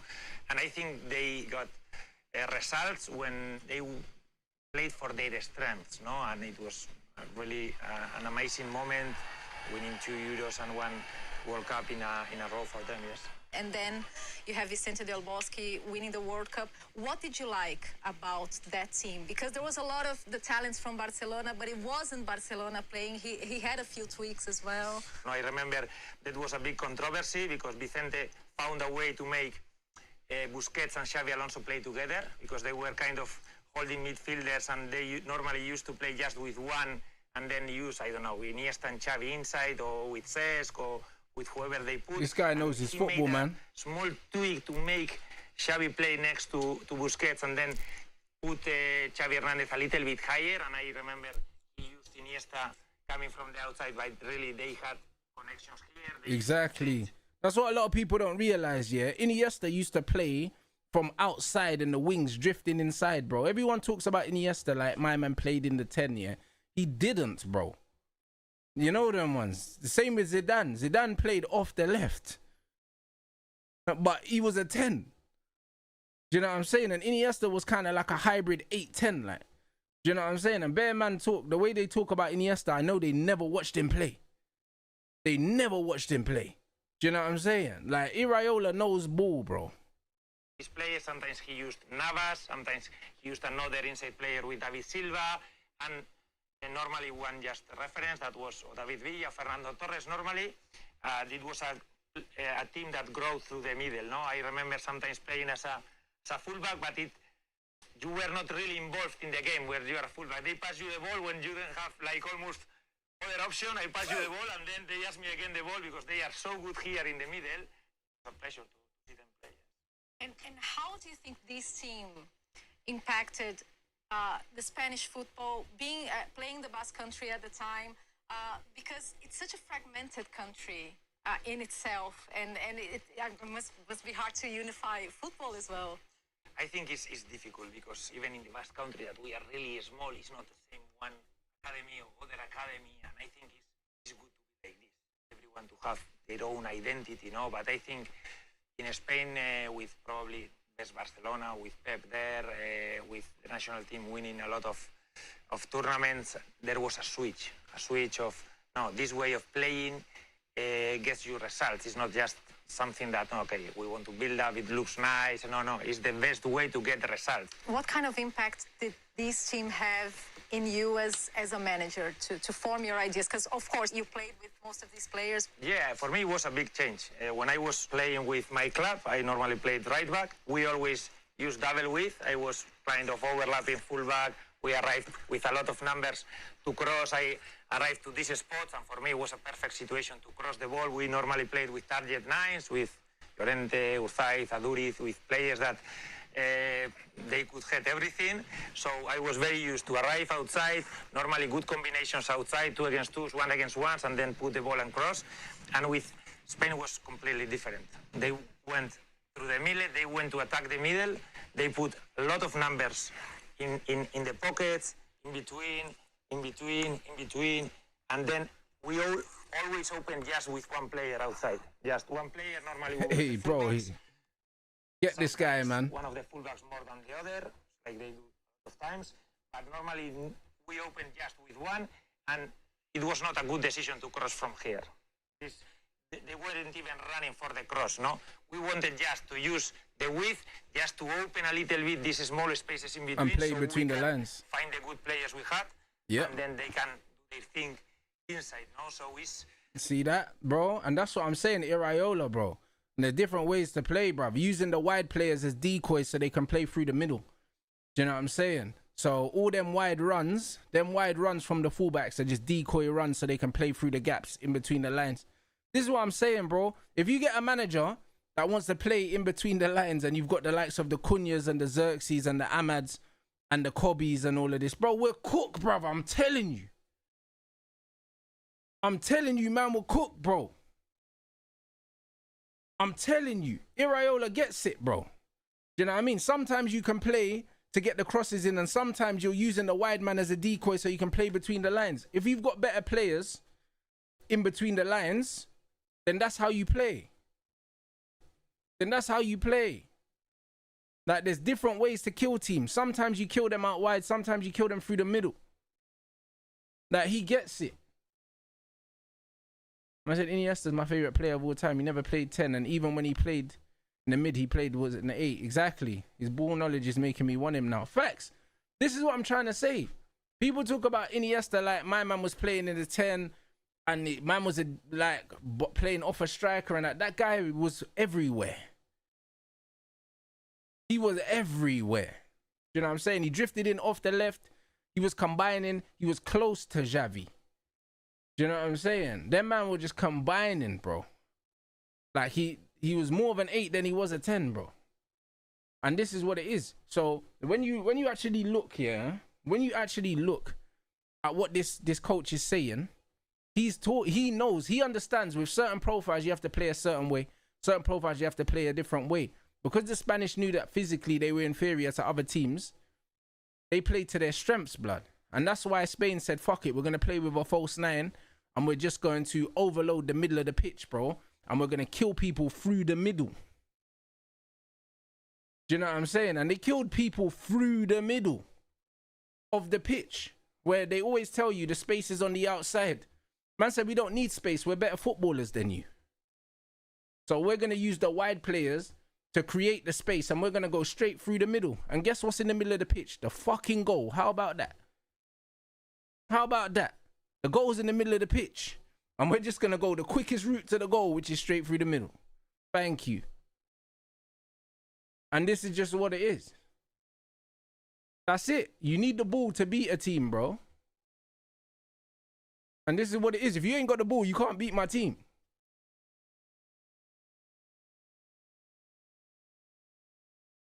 Man said top Reds want pace and power though. Yeah, they do. But this is why Van Gaal football was boring. It was boring because we had the ball for too long. 70% possession most games. Too much of the ball. Too much. These men want guys that are going to run around, slide tackle, get the shorts dirty. Do you know what I mean? Tap the badge. Do you know what I mean? All that. That's what they want, bruv. All of this. You get me? That's what they want. That's what they want, that shit. Man ain't got no time for all that. Man ain't got no time for all that. That's the great thing about Iraola is he sticks to his principles. Yeah, facts. He does. He does stick to his principles, but you know what it is, yeah? His principles make sense, though.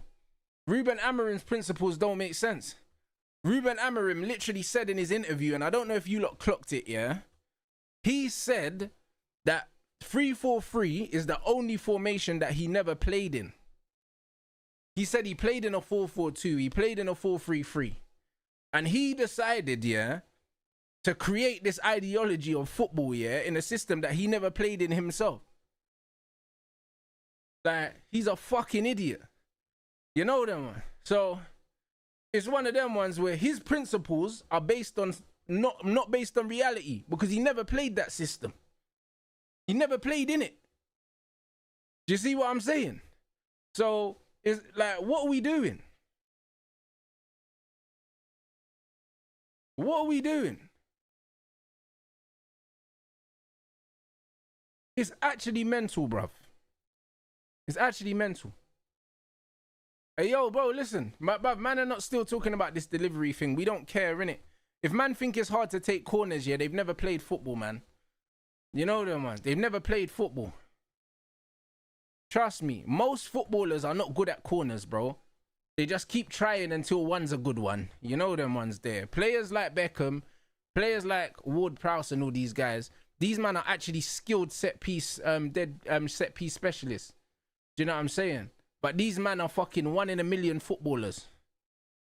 They're 1 in a million footballers. Enzo Fernandez can't even pass a ball 5 yards, but I'm supposed to respect him as a set piece specialist. Get out of here, bro. Do you know what I'm saying? Get out of here, bro. Declan Rice is very good at taking corners. Declan Rice's corners are some of the best corners I've seen in a long time, I'll be honest. He's a top corner taker, bro. He drops the ball under the crossbar almost every time. And that's not easy to do. Do you know what I'm saying? That's not easy to do. Like, Declan Rice's delivery is fucking world class from corners, bro. Like, he don't miss, bro. He don't miss. He drops that ball in between the crossbar and the 6-yard box nearly every single time, bro. It's not easy to do. Bruno can't beat the first man from a corner kick. Do you know what I'm saying? So, like, we have to keep it 100. Do you know what I'm saying? But the majority of these footballers are not good at taking corners. They're not good at it. They just get assists because guys are good at heading the ball. It's not the same thing. It's not the same thing. Bruno's corners are shit. So every assist he gets from a corner, it's not a real assist, bro, because he's just spamming.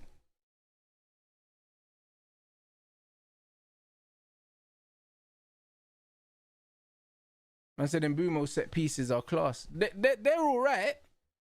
Do you know what I'm saying? They're all right. His crossing from open play is better. I think his crossing from open play is better. He hits the ball flat and he gets a good trajectory on the crosses. I didn't know João Pedro was good in the air, but I suppose Brighton aren't fucking shithousing teams, are they? Do you know what I mean? So now we're seeing it with Chelsea. Fucking shithouses. That's just all it is. Because João Pedro, bro, like, he's tall, so it makes sense he can head the ball.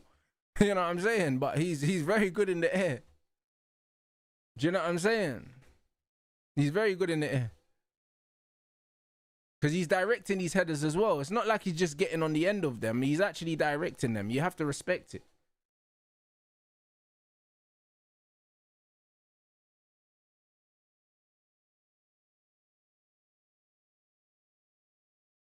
Man said rice, baby is the GOAT. Okay, my brother, I hear it. Man said a week ago, Ting hasn't me. What's that? I don't understand. Man said João Pedro was made for the Prem, top physicality. Like him and Ekitike, they got that skinny man strength, innit? Where it's like, them man look skinny, yeah, but their own bodies, like.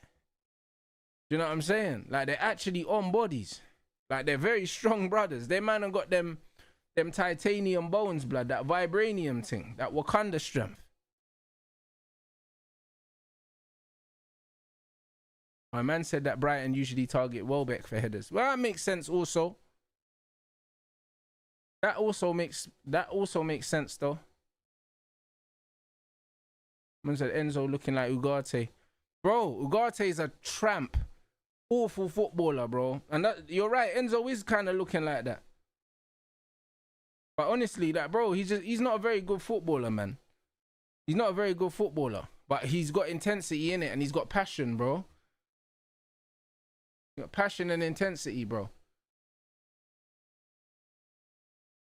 It's early as well. It's early with Esteval. So it's going to be interesting to see what Esteval does, man. But I can't lie, bruv. This is a left-footed Willian, blood. This is a left-footed Willian, bruv. Man said the lineup's out. Is it Mason Mount starting again? Is Mason Mount in it instead of Sesko? Yep. Bro. Bro, hey. My treadmill turned off. You know them. Yeah, I'm still here, bruv. You know them way there. Funny thing. How long have I been walking for? Mad thing.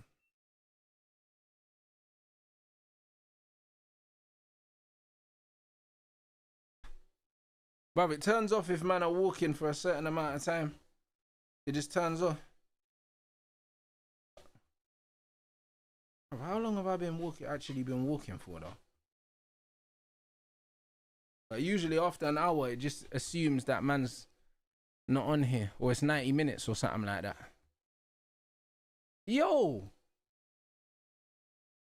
Yeah, they're giving a handball for that, bro. They're definitely giving a handball for that. They're done, mate. They're done. Bro, I told you Amorim was going to go for the team that he trusts, bro. He's going to start Diogo Dalot. He's going to start Mason Mount. I told you, man. I told you, man. He's going to go for the man them that he trusts, bro. I'm telling you. He don't trust these guys. It's the wickedest. It's the wickedest thing, bro. We knew it was going to happen. We knew it was going to happen, people.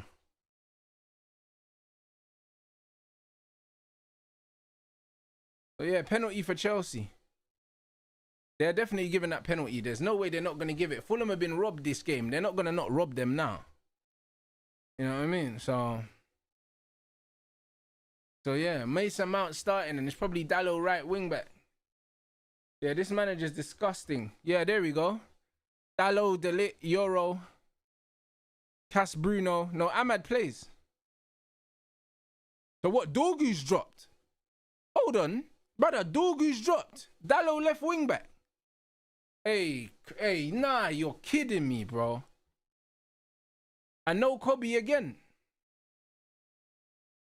Yeah, this manager's gone, you know. He's gone. This is the last game for him. It's gotta be. It's gotta be the last game for him, still. Yeah, it's gotta be the last game for him, still. That's it, bro. Bruno Mount, Dallo, Shaw, Amorim lovers, you know. I'm dead.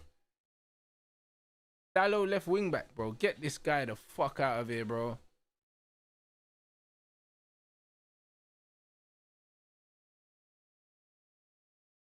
Disgusting. Can't believe it, guy. Left wing back Dallo. We're still doing that. We're still doing that. It's a new season. It's a new season. Yeah, the whole leadership group. Brother. Dallo left wing back. Get this guy the fuck out of it. Put us out of our misery, you know. Hold on, what's this? Oh no, that's some Anthony thing. Mazraoui back in United squad. What's Twitter saying? They're gonna give the penalty. Just hurry up and give it. Anthony will go to Betis. They're waiting. The player. Yeah.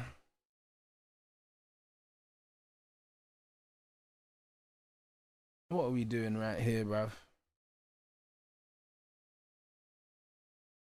What are we doing right here?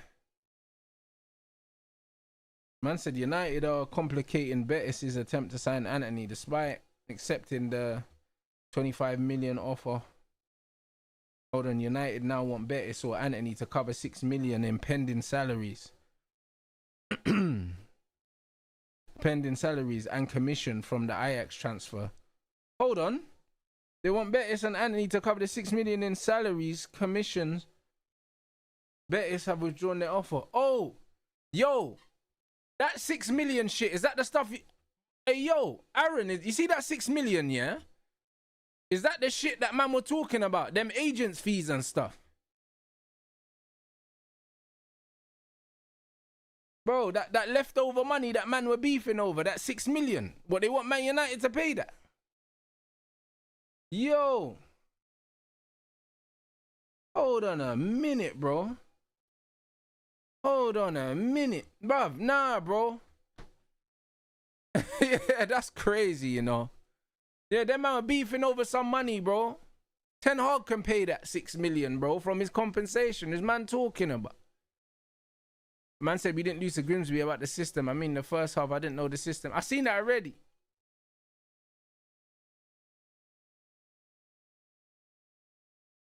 Bro, this is crazy, you know. 6 million. Yeah, fuck all that, man. Listen, Betis are broke. If you ain't got the money, you ain't got the money. Just say you're broke. You know what I'm saying? 6 mil. Yeah, this is crazy. Yeah, the manager's leaving after this game, bro, because that team that he's picked, yeah, he just picked his brethren. I can't lie, bro.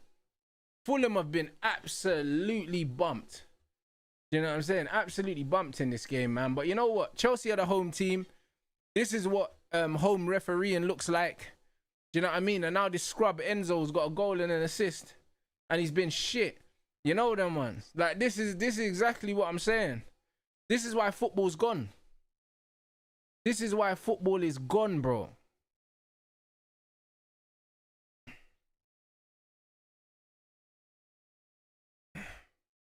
Bro, easily the worst player on the pitch. And he's got a goal and an assist. And this is why, yeah, when people put the cart before the horse, yeah, and they start doing the results-based analysis with players, I hate it, bro. Just watch the game. Do you know what I mean? Just watch the game.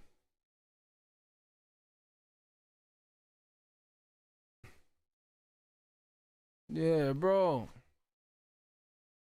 Hey, yo, Iceman, my head's not even gone, bro. Like, if anything, this just proves my point. You know, if anything, this just proves my point. It just proves my point with how modern football is consumed, bro. Do you know what I'm saying? Because he's been awful today. No, that's what I'm saying. But man's got a skin fade and bare tattoos. Do you know what I'm saying? So man are getting gassed. He stank the place out. Man said Rance, it will be proven over 38 games. You're not wrong. You're not wrong.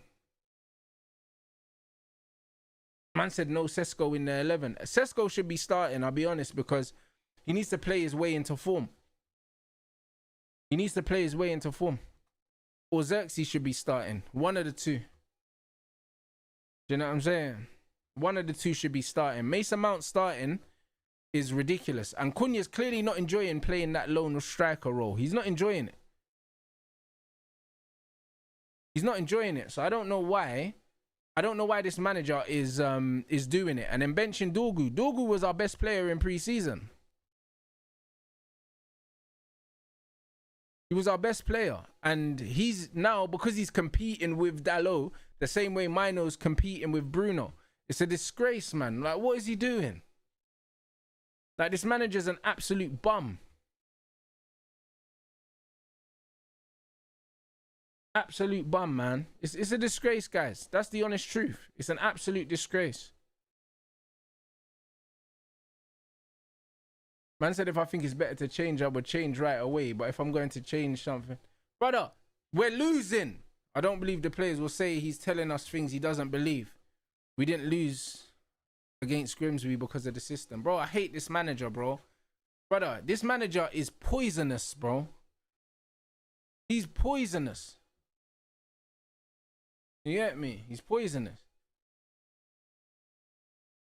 Man is saying Dorgu's starting. So what? Ahmad's dropped then. Who's dropped?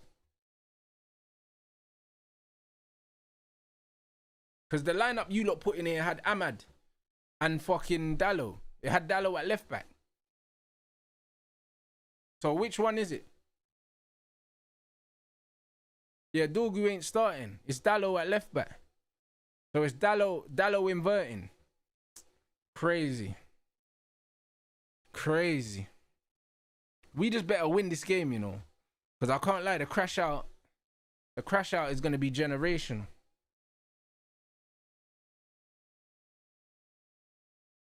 Fucking manager, bro. He's an absolute bozo, man. Absolute bozo. Like, honestly, like, how the fuck, yeah, did we manage to go and get a manager worse than Ten Hag? Like, how? Like, bro, do you know how hard you would have to search to find a manager worse than him, bro? And we somehow managed it. Like, bro. Like, bro.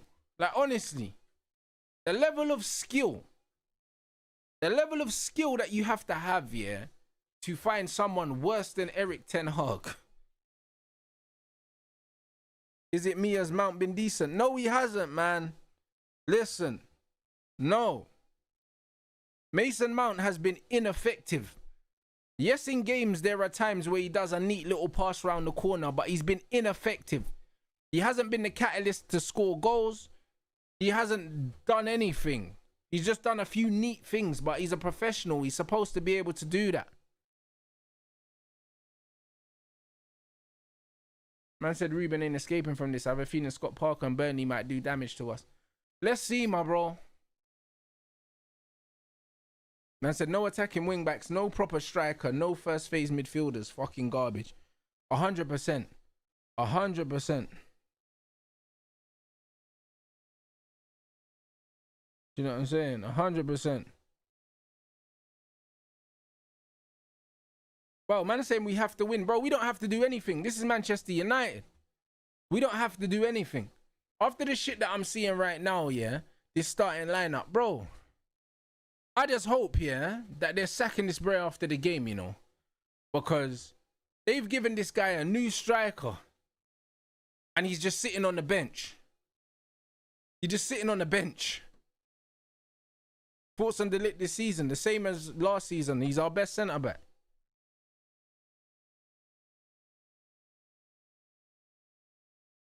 That's it. Mount has mastered the art of looking busy while not really doing anything.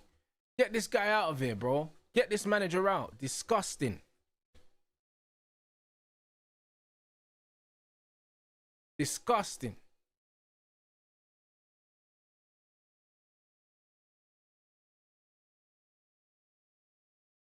Man said the guy that shuffles paperwork when the manager's around. Bro, it's that. It's 100% that, I'm telling you. Amorim is a fucking snake, bruv. Man said if he thought, yeah, that it would help the team or change the system. Brother, look at your win percentage. Leverkusen fans already want Ten Hag out. They already want him out. Aaron posted something in the group chat yesterday. Do you know what I'm saying? In Germany, they're already trying to get my man out. This fucking DPD van just pulled up outside my house. Fuck is that? We're gonna knock the door. Man, tell him to leave that shit outside. Yeah. Right, let me go to the window quick.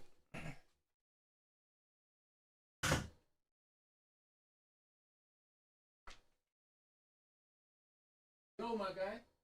Yo. Yeah, just leave it outside.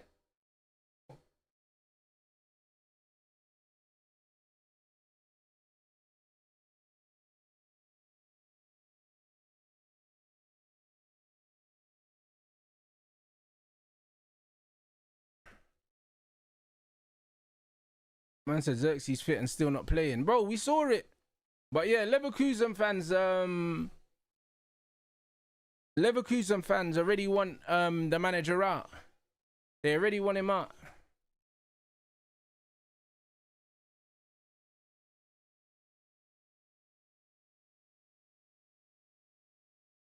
Man says not about the system, yeah. Fulham have lost motivation to get back in the game. Bro, but listen, when you're playing football, yeah, and you realize things are just going against you, this is what happens.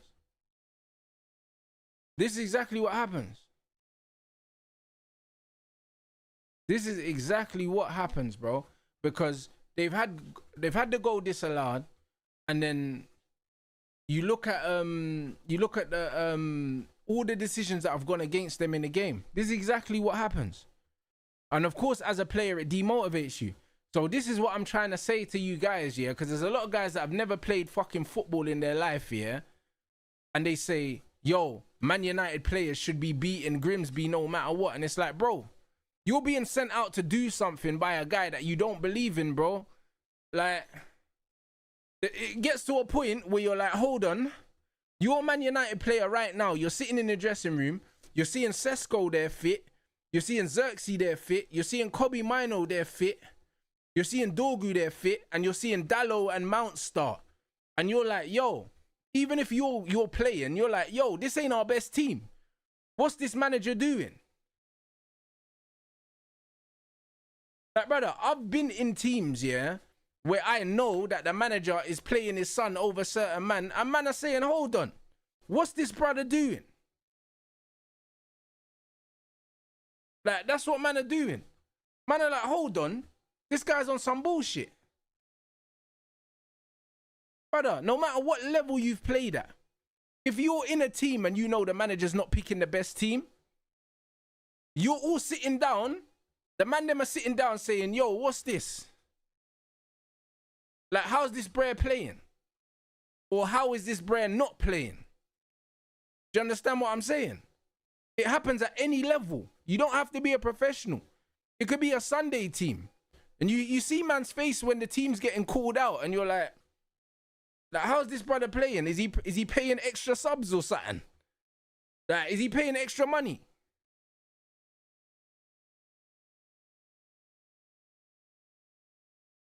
It's not making no sense.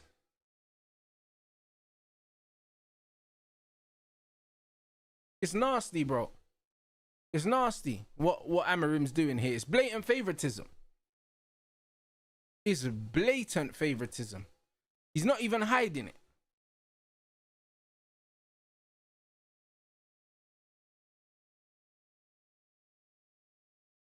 And bro, the fact that Leverkusen fans are already tired of Eric Ten Hag, brother, it's been what, 2 games or something? How many games in the Bundesliga did they start after us? It may be, I don't even know. They're tired of this pussy hole already, but man told me I wasn't patient enough. Like, bro, it don't take long to see someone's full of shit, you know. It don't take long to see if someone's full of shit.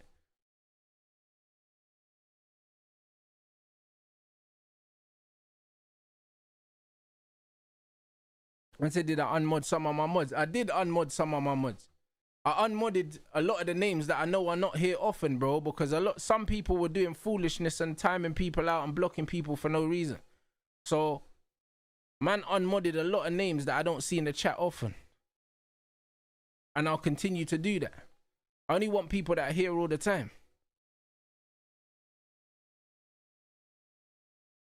Man said every player that's left has done well. Every manager that's left has failed. Yet fans still blame the players. Thank you. Thank you very much. How many managers have left this club and done well? The problem is that we've picked bad managers. It's only Ralph Rangnick. You know what I'm saying? And Ralph wasn't a permanent. Carrick wasn't a permanent. You know them ones. Out of all the permanent managers that have left this club, they've all failed. All of them. But people are talking about the players. No, we've picked shit managers. Ralph literally left Man United, went to the national team and went on a good run in the major tournament. I think the Euros. Do you know what I'm saying? Van Gaal and Ralph Rangnick both did well internationally. Do you know what I mean? And those were the only two proper coaches that we had. All these other guys are frauds. All these other guys are frauds, bro. Guys that came to the club and they got exposed. And then people are blaming the players, bro. It's so easy to blame the fucking players, bro. It's so easy.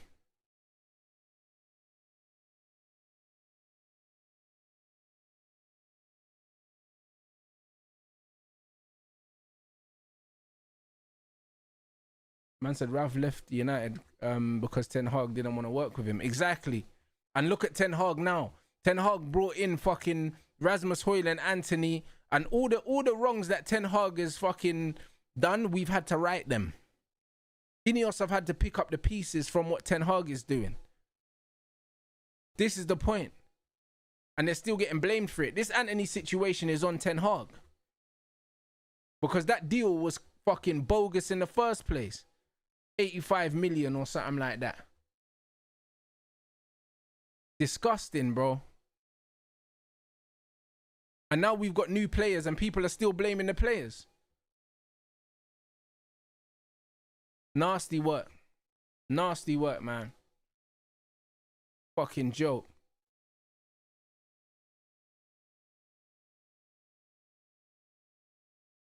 Yeah, I'm doing a watch along for the Misfits tonight. This actually is a decent pay-per-view. I didn't realize it was a pay-per-view, but there's like 14 fights, innit? Starts at 6 o'clock, so yeah, man. I'm gonna be doing a watch along for that as well, man. Keeping an eye out. I'm interested in mainly I want to watch Ty's fight because I want to see how good Ty's fight is, and then I want to see if Chase actually does fight, that because he got egged in it, and I see that his pride was hurt, and he said he's pulling out the fight and that. Do you know what I'm saying? So yeah, it's one of them ones. Man, I want to see if Chase fights, and then obviously there's that Ferrari brother as well. That's meant to be fighting, and he just looks like a pillhead, bro. I swear down, he's just mad hyperactive and that. So there's a few fights that I do want to see still. So yeah, we'll definitely be doing that. Alright, big up as well for the super chat, my brother.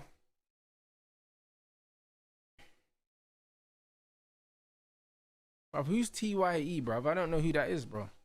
I don't know who the hell's that is. Man said so to KO Tony Ferguson.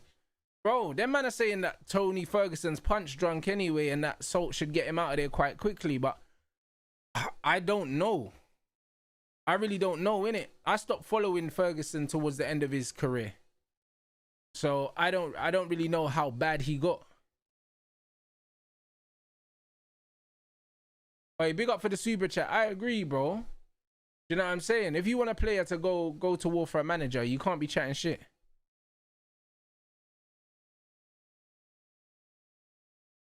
Man said Tony Ferguson's got a lot of damage. That's what they're saying. Their man are saying that, yeah, you got CTE and that. So I don't really know what to expect.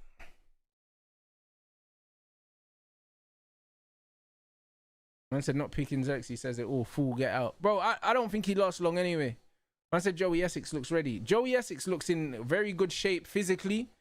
But, you know what I mean? Boxing-wise, I don't know, mate. I'll be honest.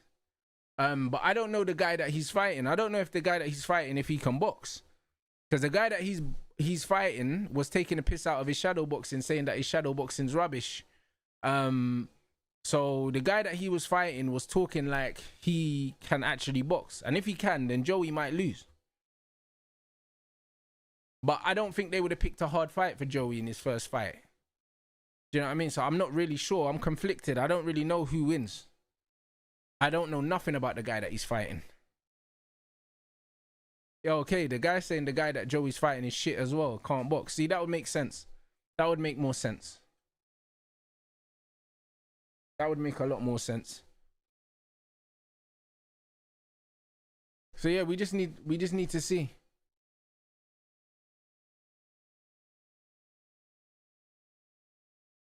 I said, you know, the United lineup's meaty. It's rubbish. It's rubbish.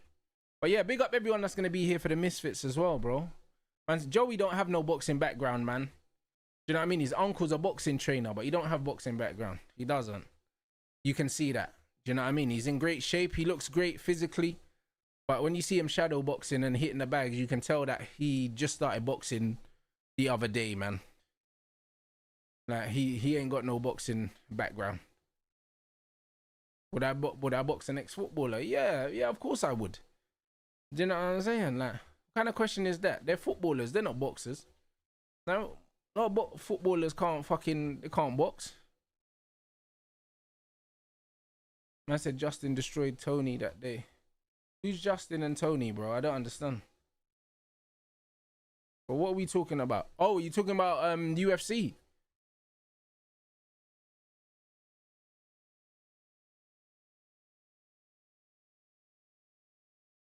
But yeah, Joey Essex don't have you don't have a walking background. Yeah, I just realized who you were talking about. You know what I'm saying? Yeah. If man put the surnames, I would have known who you're talking about.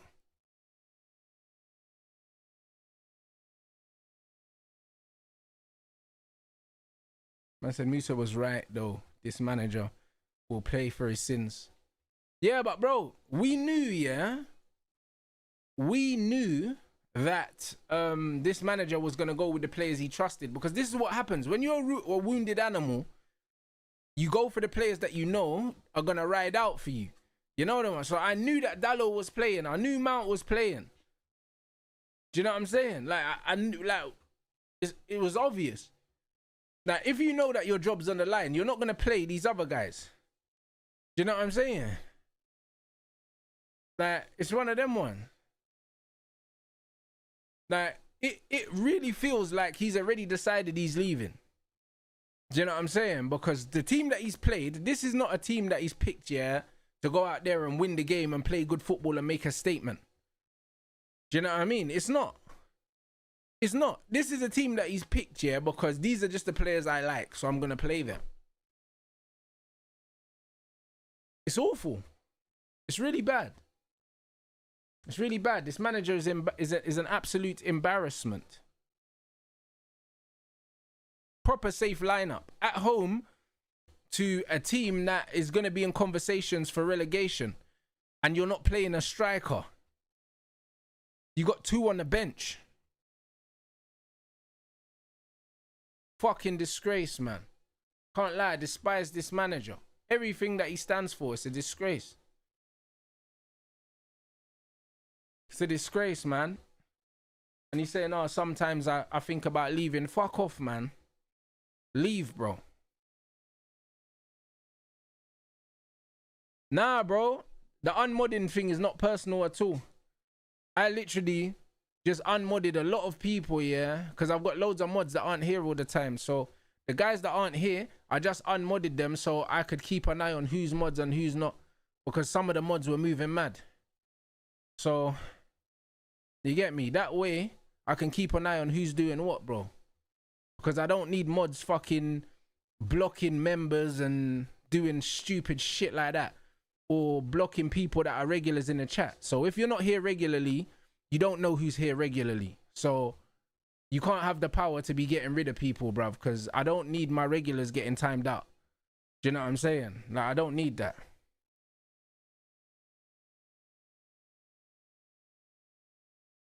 So yeah, there's loads of regular names in the chat that I see every single stream.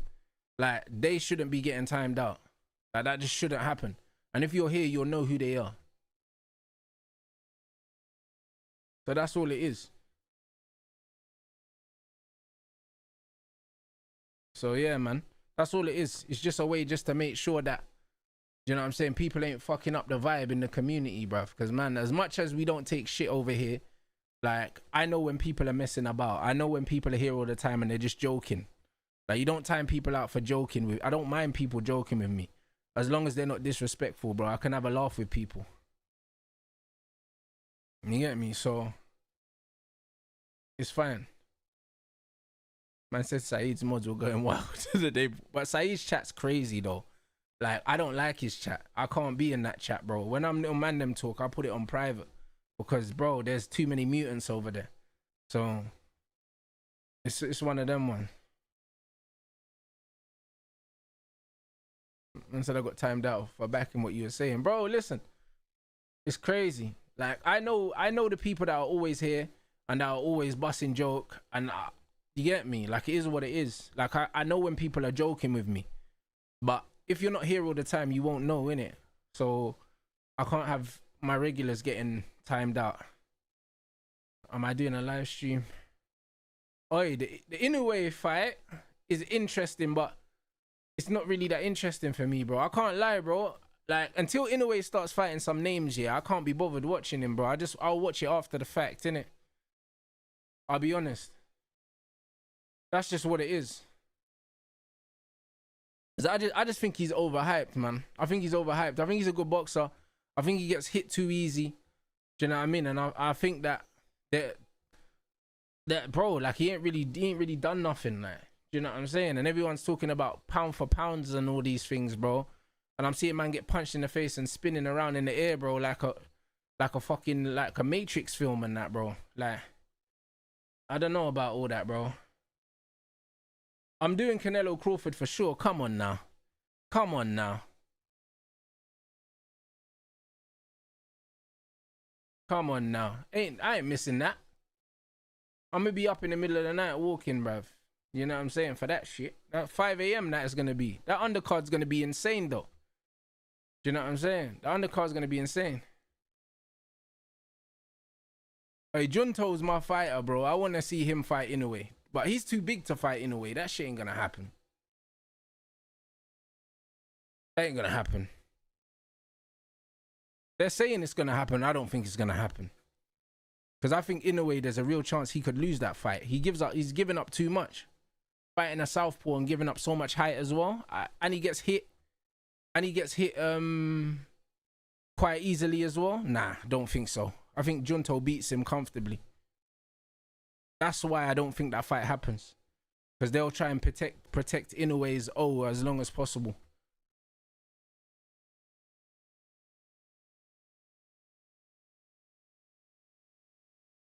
Man said we need Rants versus Till. You're a madman. You know the way there.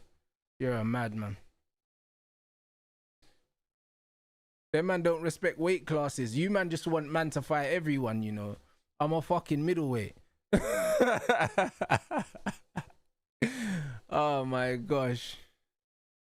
You know them ones there. Man's a middleweight. You know what I mean? I couldn't even make the light heavyweight. I couldn't even make the 79. I tried to come in heavy and I still came in light. Do you know what I'm saying? So, yeah, there's no chance, bro. You know what I mean? The next fight will be at 75. Unless, do you know what I mean? Unless I've got fucking,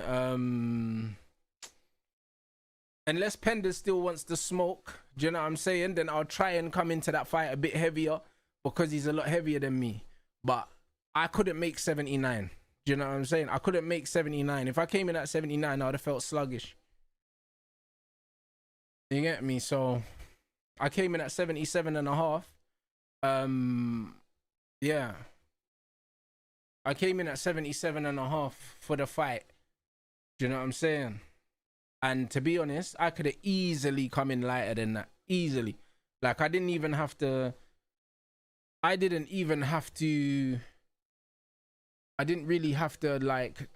deplete really. Like, I only cut my carbs two days before the weigh-in. You know what I'm saying? Like, I was eating 2,400 calories in fight week and still made 77. So it's one of them ones. I can make 75 easy. Man said I should fight Aaron the Plumber. I'd fight Aaron the Plumber, but they wouldn't give me Aaron the Plumber because they're trying to build him up. You know what I mean? And I'll box his head off.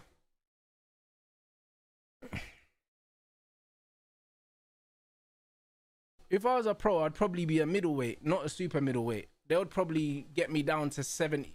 I think middleweight is 72. And super middleweight 75 point something, nearly 76.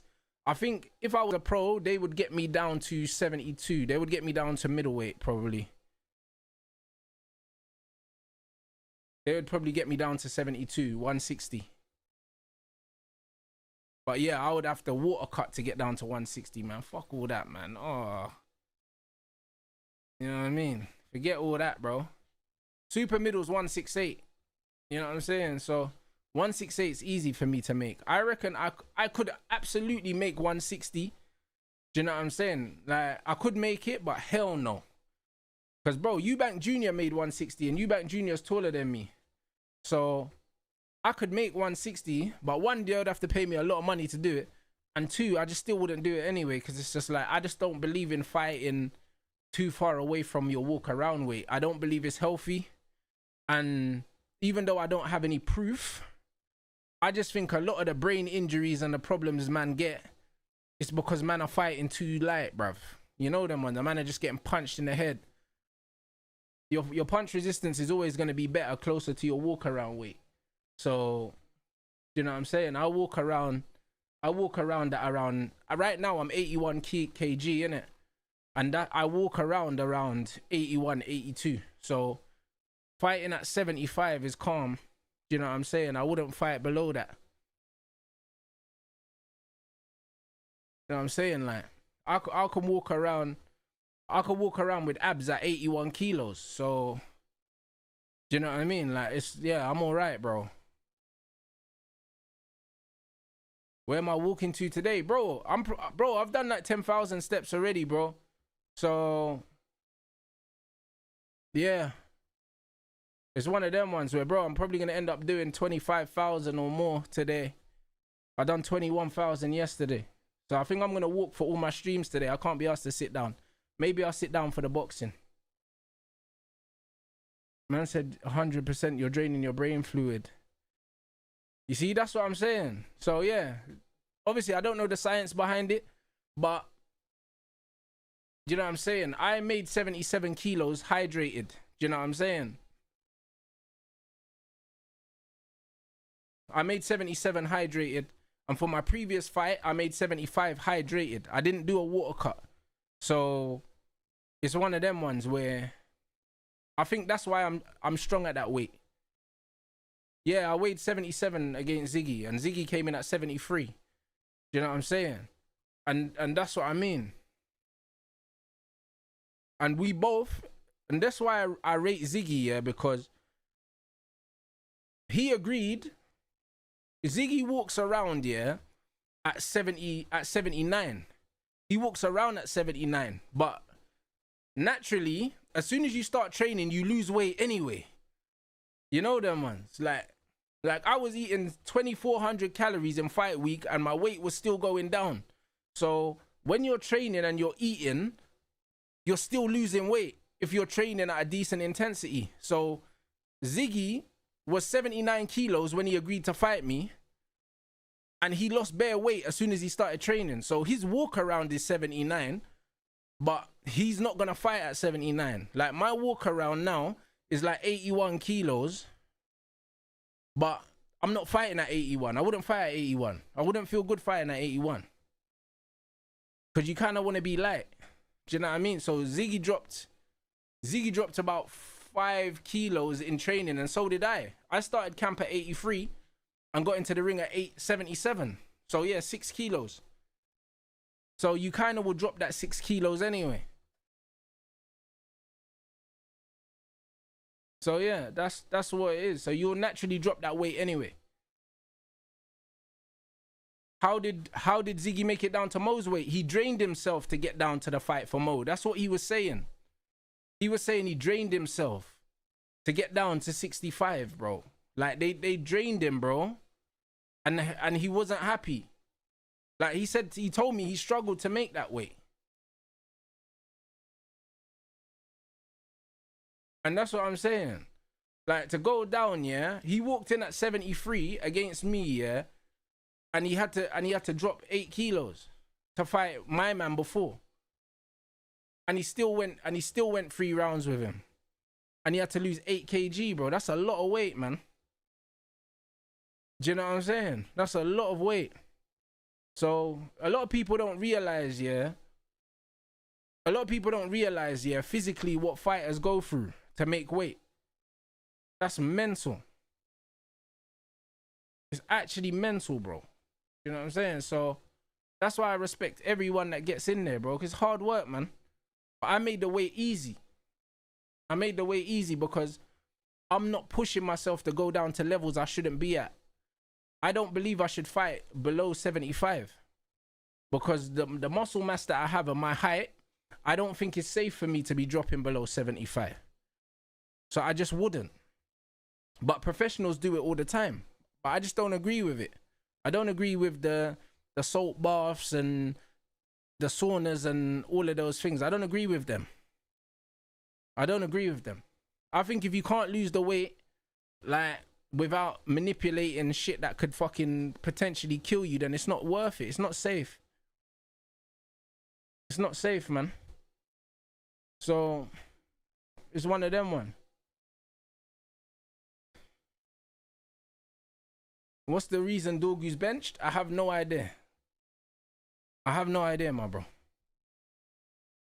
The manager's an idiot. Well, actually, I do know. It's because he wants to play Dallo. Man said, how do you develop your forearms? Pull-ups, bro. I think pull-ups. That's why my grip strength comes from that. I think it's pull-ups.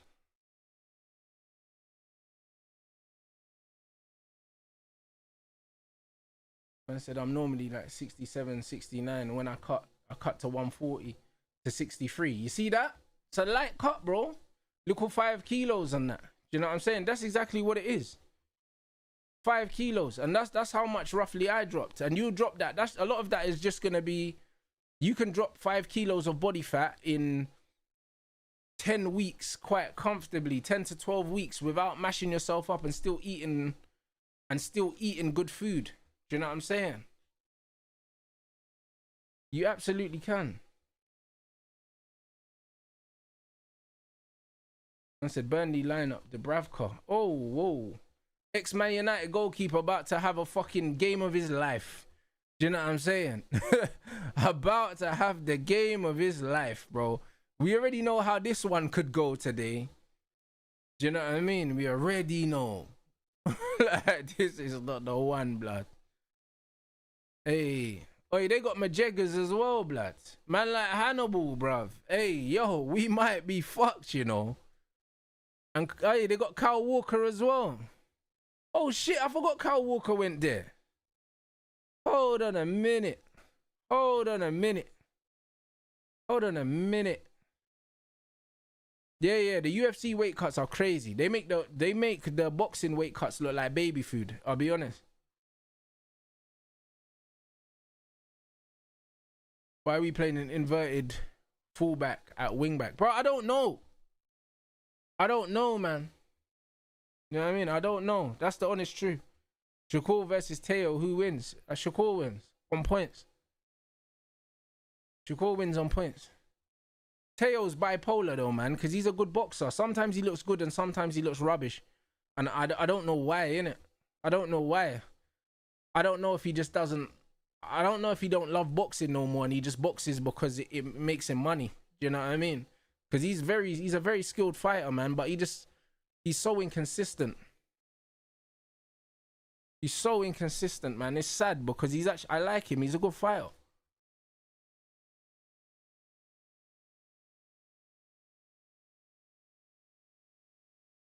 Man said I once met Lewis Hamilton when we shook hands. He had the most insane grip strength. He needs it though. He needs it as well, bro. Them guys are super strong, you know, them drivers. They are super strong, bro. The conditioning to drive them cars is a joke. An absolute joke. I said Theo can stop Shakur. He can't stop Shakur, bro. I'll be honest. I don't think he'll be able to hit him cleanly to stop him. I don't think he'll be hit. It's hard to hit him clean. It's hard to hit Shakur clean, man. It's very, very difficult, man. Do you know what I'm saying? Like, the thing is, in boxing, you're always going to get hit. But if you can minimize getting hit clean, you'll be fine, innit? And it's hard to hit low. It's hard to hit Shakur clean. It's gonna come off the glove or come off the shoulder or come off the elbow or something. It's very hard to hit him flush. Do you know what I'm saying? It's very, very difficult. Man said, yeah, MVP supports United. Yeah. That's not been a secret. He's done a few things with United. I'm surprised you haven't seen that. How high did I rate Amir Khan at his best? I didn't rate him at all. I think he's got a very good amateur style, yeah. But I think that they picked his fights well for him, Amir Khan. Yeah, I mean, and obviously I wanted him to fight Kell Brook earlier because Kell Brook was one of my favorite fighters, and he ducked Brook for ages. He ducked Kell Brook. Kell Brook in his prime would have battered him.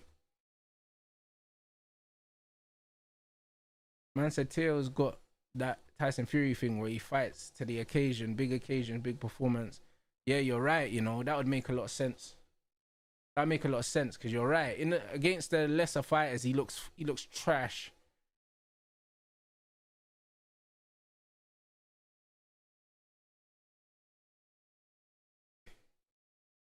Yeah, Kell Brook's retired. But man said, Rance, you haven't said what we should do with Barada. Bro, you know what it is, yeah? I would give Barada the benefit of the doubt for Ruben Amorim, yeah? Only because Dan Ashworth wasn't the right guy for the job. And Brailsford's also gone. And also, Barada should have never been trusted with that to make that decision in the first place. So, because he's not a football man, I'm not going to hold it against him that he got it wrong. But now we have to let Wilcox pick the next guy. You know what I'm saying? We just have to charge it to the game, bro. Anyone can make a mistake. Man said your streams have encouraged me to get a walking pad. Yeah, wicked. Cass is getting one as well, blood. You know what I mean? After the stream he done yesterday, he was like, yo, I need to get one. So, and Matisse messaged me as well, saying that like it's made him want to get back into the gym, bro. So listen, bro, if it can inspire people to get off their arse, man, then they should. Because at the end of the day, yeah, it's like, even though we're providing entertainment for a lot of people, yeah, it's potentially a very unhealthy job, bro. You know what I'm saying? Because you're just sitting on your ass for a long periods of time, and then most of these men are not cooking food. I cook food. You know what I mean? Most of these men are not cooking food. Them men are doing up Deliveroos and shit, and they're just getting fat, bro. Like, it's the truth. Like, I think it was it Academics when they said that he spent like 10 grand on Deliveroo or something like that. Do you know what I'm saying? Like, it's a very unhealthy lifestyle, bro. Like, it's a very unhealthy lifestyle, bro. And people like Kaisedo and that, I think he's got a chef and stuff like that, bro. Do you know what I mean? Like, you need that. Because if you're just sitting on your ass all the time, you have to make sure you're eating good food. You have to make sure you're eating good food, but also you have to make sure you're active. That's why I respect Speed, bro. Because even though I don't watch his content, this brother's always doing something, bro. He's always active, bro. And it's good. Do you know what I'm saying? It's good, bro. He looks like the youths that, like, when I was growing up, we used to be outside all the time. Man were racing or playing football or something. He looks like one of them youths, like when I was growing up, but we were just always on the roads. You know what I mean?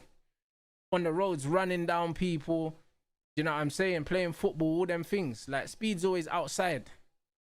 Do you know what I'm saying? A lot of it's genetics, but also he's active, innit? And you need to be active. Yeah, 10 bags on Deliveroo, bro. 10 bags. That's crazy. That's nasty. So yeah, bro, listen, if it makes people get up and actually move around, then bro, that's good. That was never my intention, but that's great.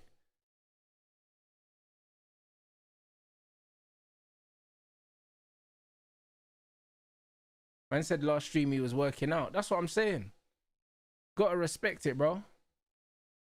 Man said 10 bags a year or a month. Brother, it's probably a month. But even 10 bags a year, do you know what I mean? To be fair, it weren't 10 bags a month. Yeah, I don't think Academics has 10 bags a month to spend on Deliveroo. But 10 grand a year is still ridiculous. Like, what we talking about? That's like £800 a month. Do you know what I'm saying? Or nearly £900 a month. £900 a month on Deliveroo is incredible. like, that's incredible. Do you know what I mean? Like, bro, imagine spending 9 bills a month on Deliveroo, blood. 9 bills. Brother. That's crazy. Brother, Deliveroo don't even get a bill a month from me. Do you know what I'm saying? Like, that's incredible. That's incredible. Bruv, Deliveroo in a month, bro, if they get £50 from me, they done good. But 9 bills is crazy. Exactly, 2 orders a day on Deliveroo. And bro, and you're sitting on your ass. Yeah, that's crazy. 2 meals a day on Deliveroo is nasty. That's nasty. Like, cook some food, man. Do you know what I'm saying? Because if you're going Deliveroo, yeah, people don't understand that if you're ordering on Deliveroo, it's not just the fact that you're ordering food on Deliveroo. It's the fact that you're not even going to get the food. The food is being brought to you. At least if you get off your ass and go to the kitchen and cook, you're burning calories. You're not burning calories sitting down waiting for the food to arrive. Do you understand what I'm saying? So it's not even the fact. It's not even the fact that man's ordering on Deliveroo and the money he's spending and what he's eating. It's the fact that he's sitting on his ass waiting for it to arrive instead of going to the store to buy ingredients. Because, bro, I do about 2,500 steps in Sainsbury's when I go supermarket. That still counts.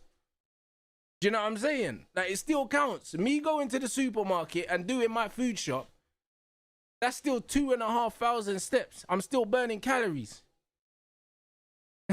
So, bro, sitting on your ass and getting the food brought to you every day, that means you're not leaving your house. That means you're not moving. That means you're not moving. You're just sitting down. And then you're going to eat all that food and fall asleep. Nah, it's crazy, bro. Nah, it's insane. That's the reality. It's bad. Like, people think it's just the fact that man's ordering food. It's the fact that man's not moving at all. That is the real issue. So that's why man's walking. And that, bro, we got the United game. I'm gonna be on this treadmill until the end of the United game. You know what I'm saying? And man will assess the damage after. You know, like that. Man will assess the damage after. Today, all I've had is my multivit, and I had 2 bananas at the start of the day, like I had in fight camp. That's all I've eaten today, and it's 2:30, and I'm not gonna eat till after the United game, and then we've got Misfits. So I don't know when I'm gonna eat. You know, like that. I don't know when I'm gonna eat, but it just means that if I want to have a takeaway later, I can, and I owe my body calories, not the other way around. You know, like that. I owe my body calories, bro. Like, I've done over 10,000 steps already for the day. It's probably going to be closer to 12. I don't even know. What am I on? Let me check. Yesterday, I done 21.6 thousand. Today, I'm on 12. Is that 12,500? Yeah, I'm on 12,500 at the moment, and I still got the United game to do. So there you go, innit? What's my calorie intake on average? I don't know. If I'm not tracking it, I'd say that I probably range between 1,800 and 2,300, depending on, like, if I was just not counting. You know them ones. If I wasn't counting, some days more, some days less. You know what I mean? And that's how it should be. When you train, you should eat more. When you don't train, you should eat less.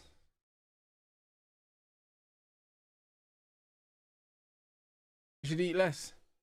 So this is just what it is, man. I'm 81 kilos at the moment. I'm 81 at the moment.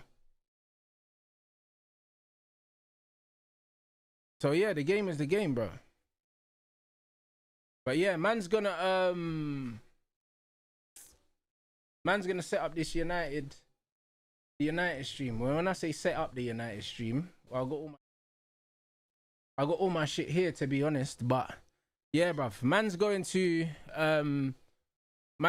to set up this United stream quickly, and then we're coming straight back. I'm not even getting off the treadmill, blood. Hold on, let me set up this redirect.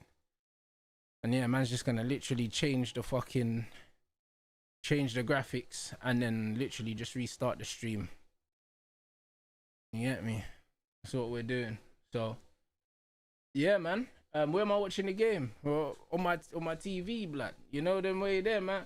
But I told you, I got every channel in the world, fam. You get me? So yo, I big up everyone inside, innit? And yeah, we're just doing a quick switcheroo, bruv, and we're coming straight back.